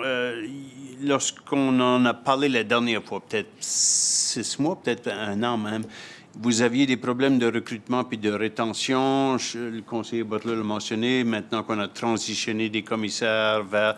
Est-ce que ça, c'est plus ou moins réglé? On a du personnel qui reste plus longtemps, qui sont plus contents, qui sont mieux payés. Je ne sais pas pour quelle raison qui resteraient plus longtemps, mais... Jusqu'à présent, ça semble que le moral est plus élevé, qu'ils semblent vouloir rester. Ils parlent de l'année prochaine, puis dans 2 ans, dans 3 ans. On a encore, comme je disais, on est 5 de cours. On est encore en train d'embaucher. Donc, on ne veut pas juste embaucher pour embaucher. C'est un gros numéro. Ça fait, on a peut-être vidé le seau. Ça fait là, on est prêt d'aller approcher les écoles, les collèges, voir ça gradue au mois de juin. Là, ça fait on pourrait peut-être recruter de là. Mais jusqu'à présent, ça semble être positif. Puis j'ai l'impression que si on avait la désignation de peace officers, ça aiderait aussi. Là, c'est un meilleur statut, plus de pouvoir, plus d'activité.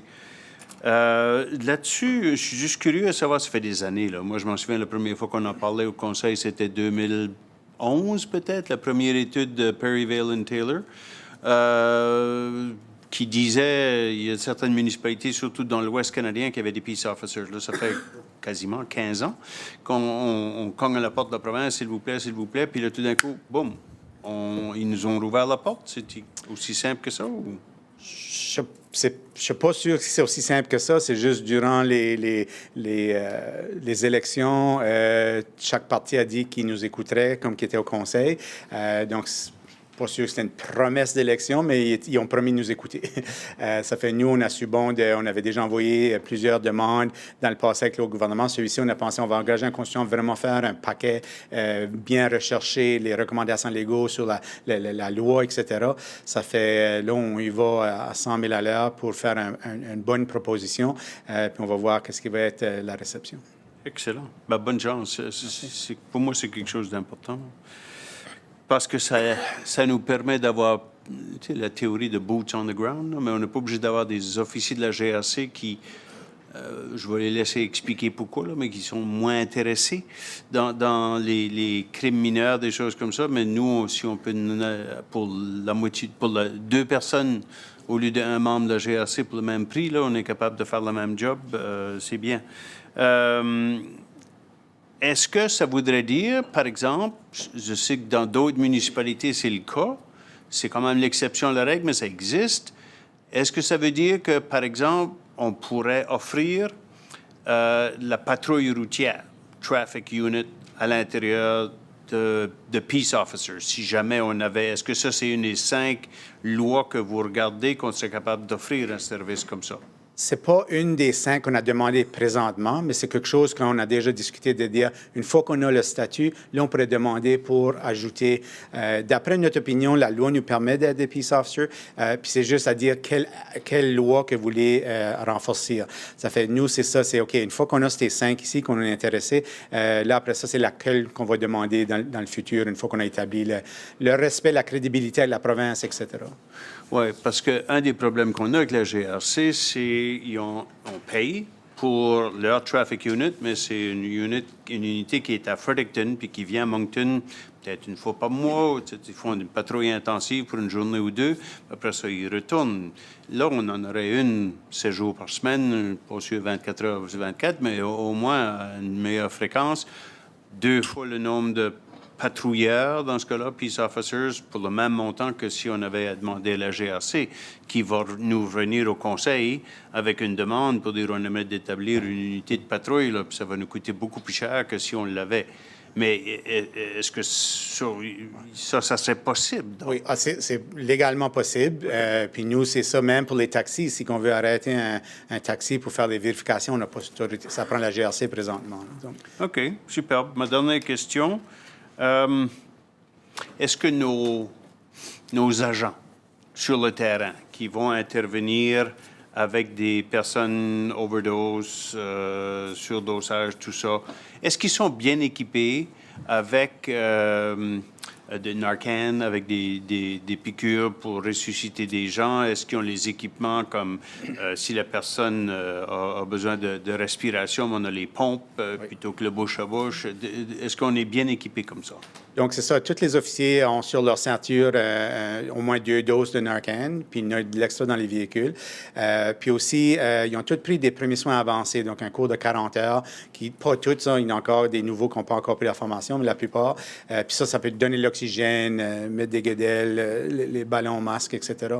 Donc, ils ont tout cet équipement-là. Puis ça qui arrive souvent, il arrive... si d'habitude, les lieux, les shelters, les gens sont assez bien équipés, mais ce qui arrive dans la forêt, puis ils voient quelqu'un, c'est là que c'est un avantage qu'ils peuvent commencer les manœuvres immédiatement. Puis c'est incroyable le succès qu'on a. Le Narcan, ça travaille extrêmement bien, puis les gens nous disent, comme c'est un bon feeling, là, que tu vois quelqu'un qui respire plus, puis tu lui donnes Narcan, puis il se réveille. C'est un bon feeling. C'est bien. Ça fait, je finis avec un commentaire à votre équipe, tout le monde là, qui travaille. J'ai rencontré des concitoyens ce midi, juste au restaurant en passant, puis ils habitent sur le parc Victoria. Puis ont trouvé une immense différence jusqu'à maintenant cet été parce qu'il y a de la patrouille assez régulière autour du parc Victoria. J'ai l'impression que c'est la même chose un petit peu partout à travers de la ville. Là. On a de la présence. C'est peut-être pas de la police officiellement, mais c'est quasiment la même chose. Ça fait merci de votre service. Puis vous faites un service qui est bien apprécié par les citoyens et les citoyennes. Pas parfait encore. On a encore beaucoup de cas là, quand même. Mais au moins, on fait un petit peu de progrès. Bravo. Merci, Madame la maire. Merci, conseiller Bourgeois. Conseillère Leblanc. Oui, juste une petite question peut-être. Moi, j'ai plusieurs femmes, seniors, avoir peur de marcher sur la rue Saint-Georges puis Main le soir et la journée. Est-ce que vous avez vu des attaques? Moi, je pose la question pour les rassurer parce que moi, j'ai parlé à la GRC puis j'ai eu leur... Mais vous autres, est-ce que vous avez vu ça? C'est très difficile. Donc, la plupart du temps, s'il y a une attaque, ils vont appeler le 911 et non nous autres. Ça va être la GRC qui aurait plus les numéros comme ça. C'est sûr qu'on a vu, on a entendu des histoires, que ce soit des anecdotes ou non. Puis, nos officiers ont dû intervenir à des cas que fallait qu'il y ait peut-être qu'il y avait des gens qui chicanaient, etc. C'est pas l'idéal. Donc, j'aurais pas énormément de statistiques, ce serait plus la GRC. Mais puis, je dirais pas que c'est sûr que la Saint-Georges, il y a plus des les sans-abri, etc. Mais sûrement que je dirais pas que c'est alarmant de notre côté, mais la GRC a peut-être une différente opinion. D'accord. Merci.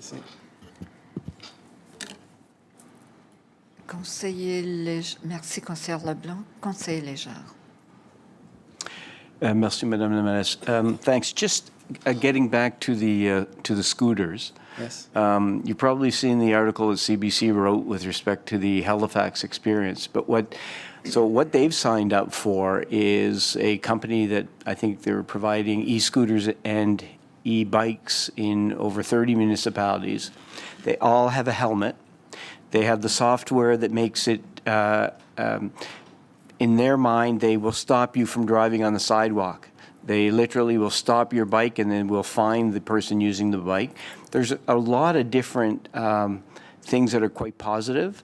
They have done it as a pilot project for 2 years. So it really is an attempt to understand the safety component because it's a marvelous way to get around the city. And I've seen them being used a lot.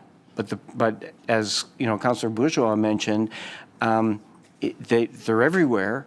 And so I feel that it is something that we need to take seriously in terms of could we, if technically we can't pass a bylaw, we can't do the three readings in one go, then what would stop us as a suggestion of having a special session of council 10 minutes before our regular public session of council and we do the first reading? I don't know, but I think we need to be sort of looking at something along that line.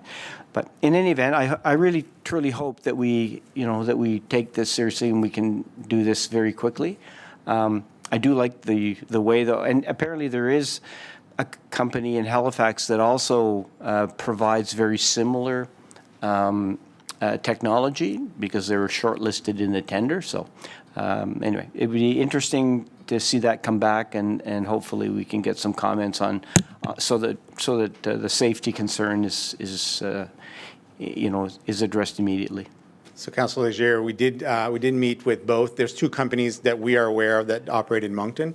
We did meet with both companies, and you're right, they have that technology. They can put these e-scooters, for example, inoperable on a sidewalk. They can geofence it and all that stuff. They are planning on putting helmets that it would be locked, and then as soon as you scan, it would unlock the helmet. So they are very willing to work with us. Without the bylaw, they want to be good entrepreneurs. So we did meet with them, and we're in constant communication to try to minimize until the bylaw comes into effect. Okay, well, that's good to hear, and if that is the case, then maybe at the end of the day, we wouldn't need a bylaw, but we need some assurance and also there need to be drop-off zones. They're showing up everywhere, and people don't know what to do with them, although they do pick them up. Yep. And so they only last a little while, and then they're gone. So anyway, all right, thank you. Merci. Merci. Il n'y a pas d'autres questions. Donc, merci, Monsieur Landry. Très apprécié. Merci. We have two presentations left, one with the Youth Committee and one with the seniors. Would the seniors agree to allowing the students to go first? So thank you so much. So. Okay. I believe that the students are here, and there are several students that are going to be presenting on the report. I would kindly ask if you identify yourself for the record and the school that you attend. Thank you. Hi, my name is Isabel Moore, and I attend Harrison Trimble High School. I'm graduating this year in like 2 weeks. I'm very excited. I'm counting the days. And I'm joined here by my fellow committee members to present the 2025 Youth Fest report. Le 7 mai dernier, le 20e Festival Jeunesse a eu lieu à Hôtel de Ville avec 80 étudiants avec 5 écoles de Bernice McNaughton, Harrison Trimble, Moncton Christian Academy, Moncton High, et l'École Odyssée. I want to take this opportunity to thank Lillian Surette, Sandra Wallace, Susan Plews, and Terry Alain from the Seniors Advisory Committee for volunteering their time at this event. We hope you enjoyed your day. Hello, my name is Anastasia Drabaska, and I am a student at Moncton Christian Academy. So, throughout the day, students were awarded a series. Students answered a series of polling questions, and the results are included in the report. So here are a few examples. 57% of students never take Courier Transpo. 71% of students prefer to obtain information from social media. 56% of students feel that Moncton values youth, and 55% of participants feel it should be mandatory for everyone to vote in elections. Hello, my name is Toby Obeni, and I'm a student at Moncton Christian Academy. During the day, we had 2 interesting presentations on public transit and youth engagement. We also elected a mock mayor for the day. 5 candidates had 2 minutes to answer the question, if you were elected mayor, what would you do to encourage youth to return to Moncton after their post-secondary studies? Zaid El-Adi was elected mock mayor for the day with 1 vote more than the next candidate. With 3 spoiled ballots, the results could have been different.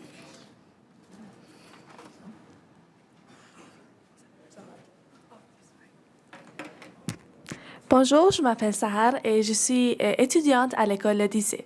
Nous avons participé à des réunions de petits groupes concernant le transport en commun et l'engagement des jeunes. C'est notre chance de partager nos opinions. Les étudiants étaient divisés en 4 groupes, 2 en français et 2 en anglais. Un grand merci aux étudiants des écoles anglophones d'avoir fait un effort pour s'exprimer en français. Voici quelques-uns des commentaires exprimés pendant les sessions de petits groupes concernant le transport en commun. Suggestion est d'avoir des vidéos tutoriels sur Instagram ou TikTok expliquant ce qu'il faut faire lorsqu'on prend les transports en commun.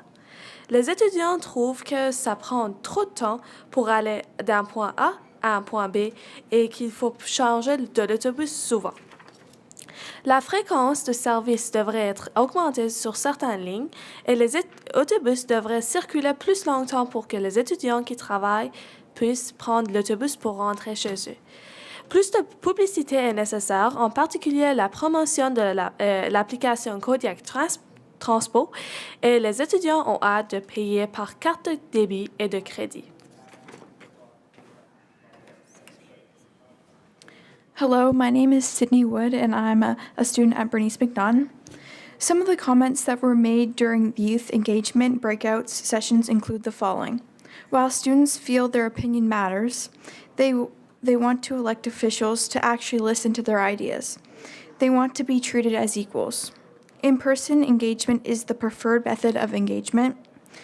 Students recommend posts on Instagram instead of Facebook and want information regarding events and recaps of council meetings.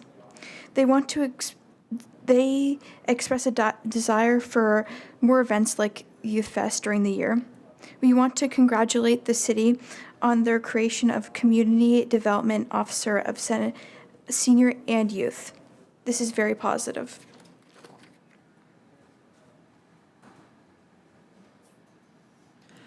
Lors de la réunion publique fictive,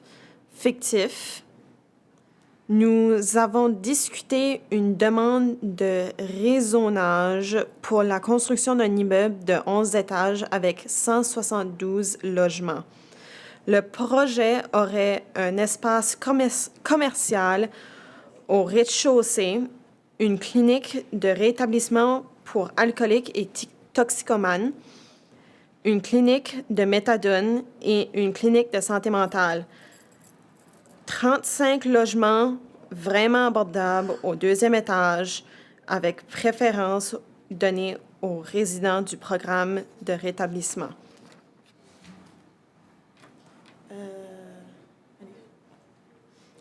Hello, my name is Vanshika, and I am a student at Bernice McNaughton.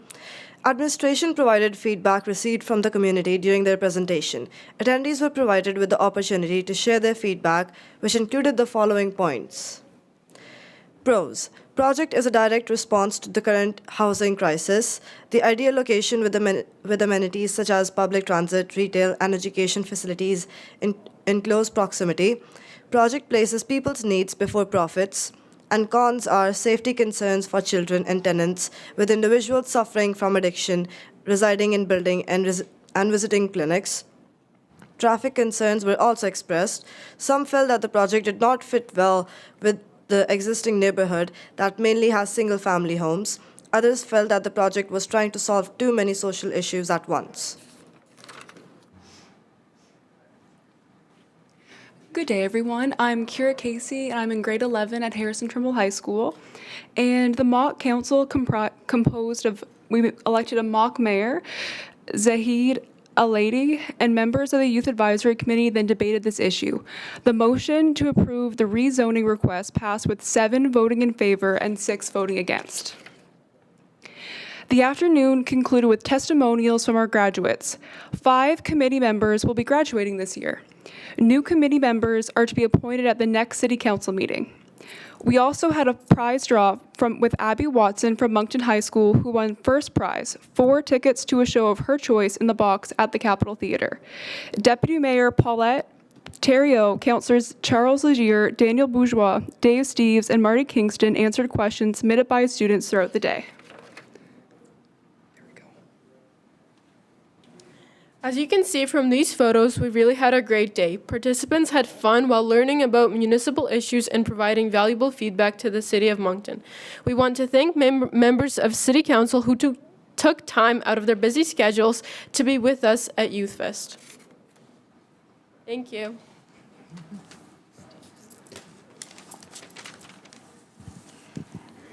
Merci pour la présentation. Donc, conseiller Steves. Thank you, Deputy Mayor Thériault. Students, way to go. Good job. I know you might have had the butterflies coming up here to the microphone.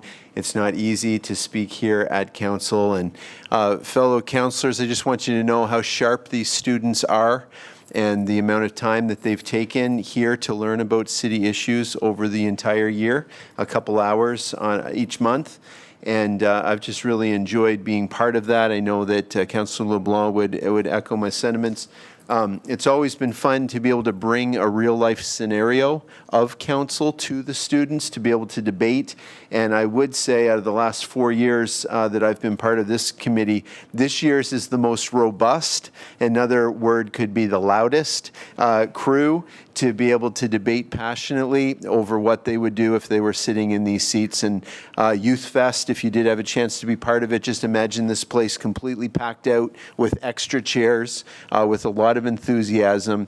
And each year, it appears like students who come in unsure what the city does, unsure how interesting it would be, leave changed and certainly more impressed with what it is that the city does and the decisions that are made. So congratulations, students. Thank you very much. And I do need to say before I close, Nicole Poirier, that we all know and love, she has overseen this committee for 20 years. And it's nice for the public to know that as well. And she's really put her heart and soul into this, and so we need to thank her for her 20 years.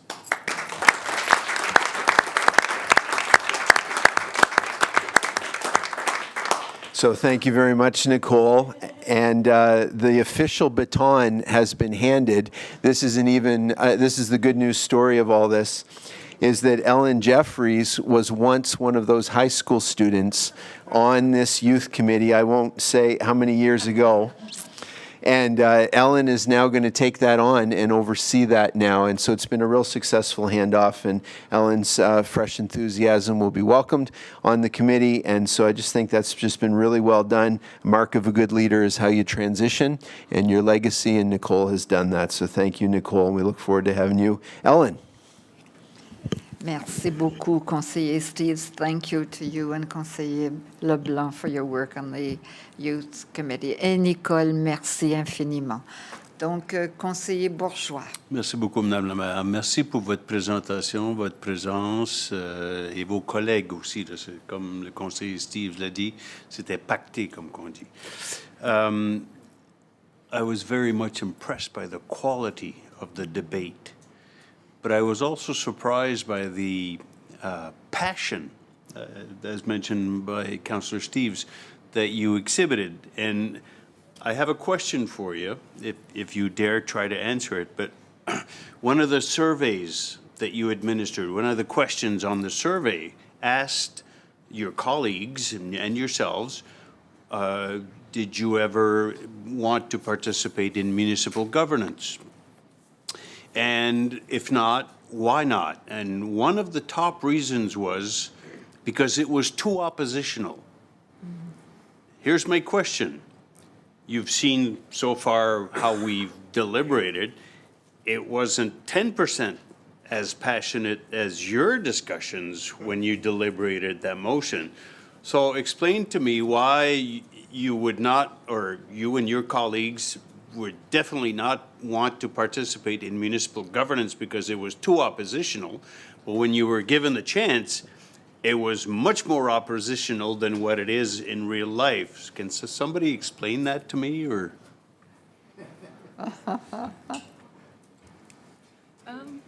So I think too that when we were doing the polling, that a lot of people went in and they weren't like, they didn't know what to expect with Youth Fest, and they didn't know like what things here would look like, and just kind of like how things work down here. That I feel like Youth Fest and having so many young students and having so many young people be able to come here, and even us being on this committee, I feel like opens more doors for people to want to pursue careers like this. And I feel like it just opens a lot more doors, and you get to see a lot of perspectives. And maybe if those polls were done again after everybody had the chance to come and take a peek, that maybe those results would be a little bit different. But That's a very good answer. So maybe the misperception was that we're oppositional, but really, federal and provincial, I get it.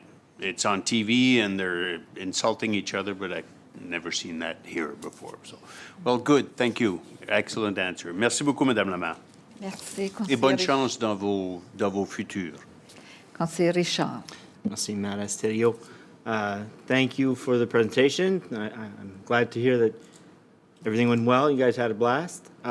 Just to say that I took from the presentation in public transit, those notes. Myself, Councillor Bourgeois, and Councillor Butler seat on the Kodiak Transpo Governance Committee, and I copied those, put them in my OneNote, and I'm bringing back to our next meeting. Thank you. Merci beaucoup. Merci à vous tous et bonne chance. Hein? Merci.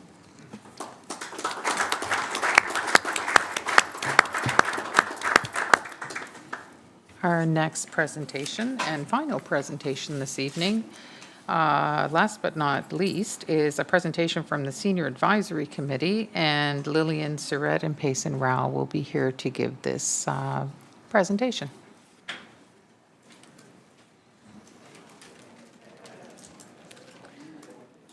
That youth committee is a tough act to follow. Aren't they great? Wow. I'm impressed by those teenagers. Yep. Well, it's been introduced to you, Deputy Mayor Terrio and councilors. Thank you very much for having us tonight for a few remarks briefly to tell you the important work that the city's Seniors Advisory Committee is doing. As you just heard, I'm Payson Rao, Chair, and with me is Vice Chair Lillian Surratt.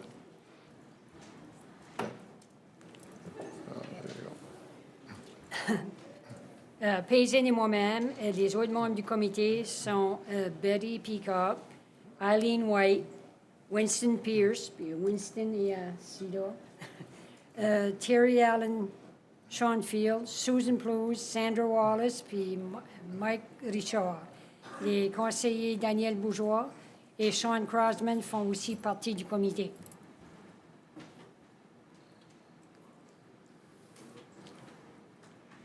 The Seniors Advisory Committee endeavors to enrich and enhance the quality of life of seniors in the city identify barriers, and form partnerships with the community and act as a public forum for issues affecting seniors.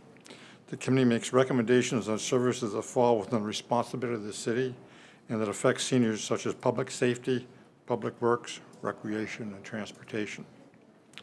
People interested in serving on the committee are encouraged to visit moncton.ca/seniors on the website to fill out an application, as many of us on the committee are retiring this year and will have vacancies in the fall.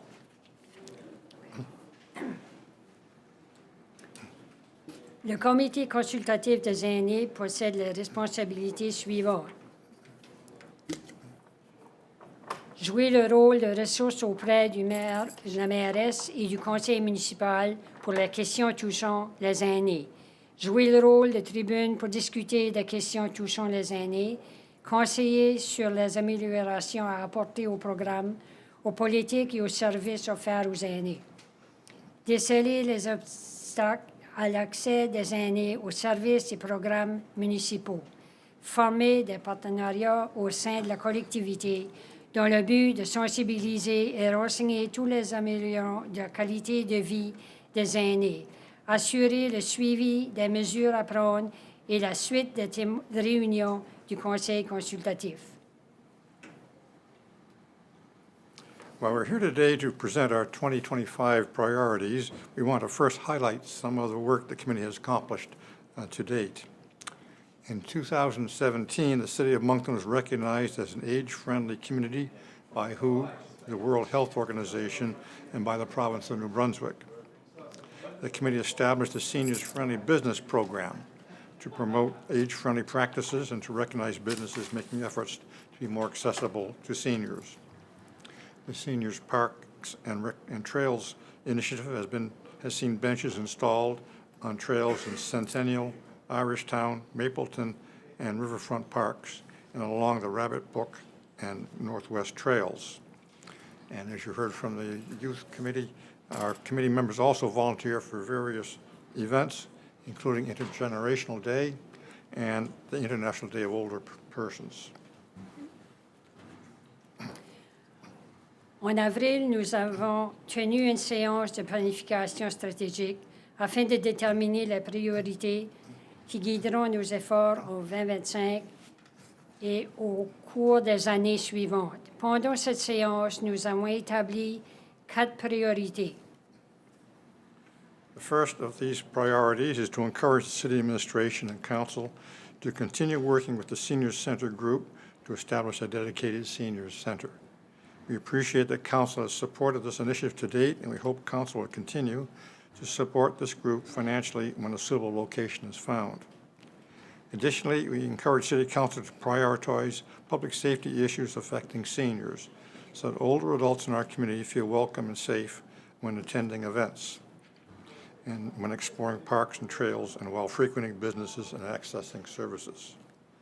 The Seniors Advisory Committee encourages Kodiak Transpo to improve transportation services for seniors, especially for those who do not drive or have cars. We also encourage the City of Moncton to use a variety of inclusive marketing strategies to inform seniors when promoting City of Moncton events and services in order to reach as many residents as possible.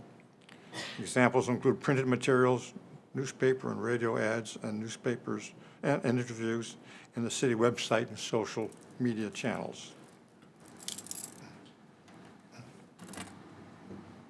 Parmi les mesures à prendre pour répondre à ces priorités figurent des réunions avec le bureau de la ville pour poser des questions et fournir des commentaires, des présentations publiques sur des sujets liés à la sécurité publique et au transport en commun, ainsi qu'un examen de campagne de marketing municipal destiné aux personnes âgées. Nous comptons aussi encourager l'abonnement à l'infolette des aînés de Moncton et la consultation de notre page web. Le comité consultatif des aînés est déterminé à aider les personnes âgées à se sentir moins isolées et à tisser des liens de la collectivité. Nous demandons au Conseil de prendre en compte ses priorités dans sa délibération et l'établissement du budget comme Payson l'a mentionné. Nous sommes ravis de voir que le Conseil a manifesté son soutien à la création d'un centre dédié aux personnes âgées. Nous aimerions que le Conseil continue à soutenir le groupe du centre pour les personnes âgées lorsqu'il envisage d'autres emplacements. The committee has identified, the committee has identified some other areas of interest. I guess I took that too fast. Anyhow. You have the hard copy before you, I believe. Making activities available at various facilities and parks across the city to create greater accessibility, updating and relaunching the Seniors-Friendly Business Program, and maintaining the City of Moncton status as an age-friendly city are some of these areas of interest we feel important for the seniors. Nous vous remercions de nous avoir accordé votre temps aujourd'hui et de reconnaître l'importance d'un comité consultatif pour les aînés et les jeunes. In closing, we wish to recognize the invaluable assistance of city staff and members that have been assigned to us over the years. Presently, Ellen Jeffries, but previously Marcia King and Nicole Poirier. Thank you, Deputy Mayor and City Councilors, for your time this evening, for your interest and support. And this concludes our presentation, unless you have any questions. Thank you. Thank you. I don't see any. Oh, Conseiller Richard, allez-y. Allez-y. Merci, Maire Asterio. You guys did a great job coming up behind those teens. Good work. We got to show them, right? One thing, again, I mentioned in the youth group about Kodiak Transpo, and you mentioned it again, how to improve it for seniors. Were there any specifics that you'd be able to share with us that we could bring back to Kodiak Transpo? Well, there are a variety of things we've talked about with the manager of the Kodiak Transpo in our meetings. We've had, I think, 2 in the past year or 2. The main thing, I think, would be making the transportation available to seniors throughout the week, 7 days a week. Right now, it's Wednesdays when seniors can travel free, and we'd like to see some arrangements so that seniors could get on at any time during the week, at any time during the day, and access the services they need. So we're in conversation. I think the manager is considering that, and we'll be looking at that with us later on. So hopefully that'll come to fruition soon. I'm glad you brought it up, and myself, Councillor Bourgeois, and Councillor Butler sit on that governance committee, so I've noted it again, and we'll bring that forward. Thank you. Thank you. Merci, Conseiller Richard, Conseiller Bourgeois. Merci beaucoup, Madame la Maire. Merci, Tyson. Merci, Lucien. I just want to express my personal gratitude for your volunteer time, because you sit on this committee to give us advice and feedback, and you've done your prioritization, and we are, I would say, on the same page. So it is very useful for us to get your advice and your opinion on stuff. We may not always agree, but at least Lauren Mitten created this committee 20 some odd years ago, and it has provided valuable information and feedback and reaction. So keep up the good work. I appreciate sitting alongside you and sucking up your wisdom. Merci. Merci, Madame la Maire. Thank you very much. You're very kind. Merci, Conseiller Bourgeois. Thank you both so much. And I had the pleasure of attending one of your meetings, really impressed with everyone around the table, impressed with the work that you're doing. As elders, you deserve the best. And really, as elders, you shouldn't have to wait 2 hours before you come to the microphone. Donc, merci à vous deux. Merci beaucoup. Thank you very much. God bless you. Merci beaucoup. Your Worship, I believe that, we do have counselor statements, if anybody would like counselor statements. I do have something, Madame la Conseiller Butler. Conseiller Butler, go ahead.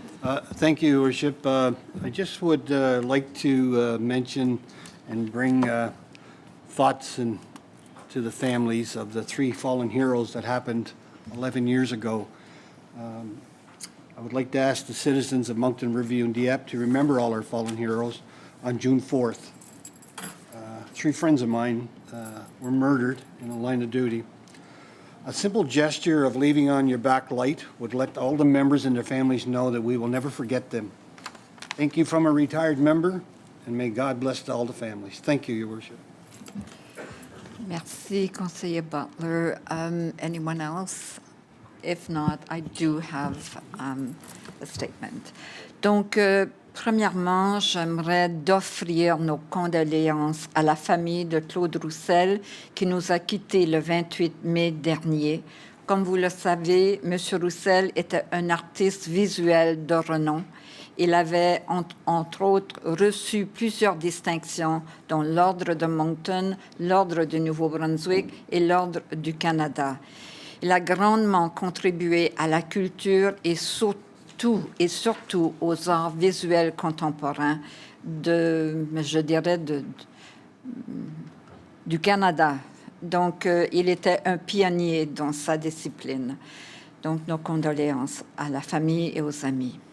J'aimerais aussi souligner le succès de plusieurs résidents et résidentes de Moncton qui se sont distingués récemment. To begin with, the heads of six Moncton businesses were recognized in Atlantic Business Magazine's Top 50 CEO Awards. Donc, félicitations à Sébastien Dupuis, président-directeur général d'Assomption Vie, John Richard Gonzalez, president and CEO of Rehab One Performance Centers, New Brunswick, Alan Norman and Jerica Kennedy, co-CEOs of Tire Shack Brewing Company, Mike Randall, founder, president, and CEO of Portfolio, Sarah Robinson, president and CEO of Host Management, and Matt Sims, founding partner and CEO of Simplicity Design. Donc, bravo à tous. I also would like to congratulate Chef Alex Hahn, who won the Senior Chef competition at the Culinary Federation's annual conference, which was held in Moncton. And I believe the feedback on that was they were very happy with us as a host city to this event. So, merci à tous. Est-ce qu'il y a d'autres choses? Oui, je pense que vous avez des nominations. Non, pas ce soir. Pas ce soir? Pas OK. ce soir. So, on va clôturer la réunion. Le conseiller Richard? We did well this evening. 2 hours. Merci beaucoup.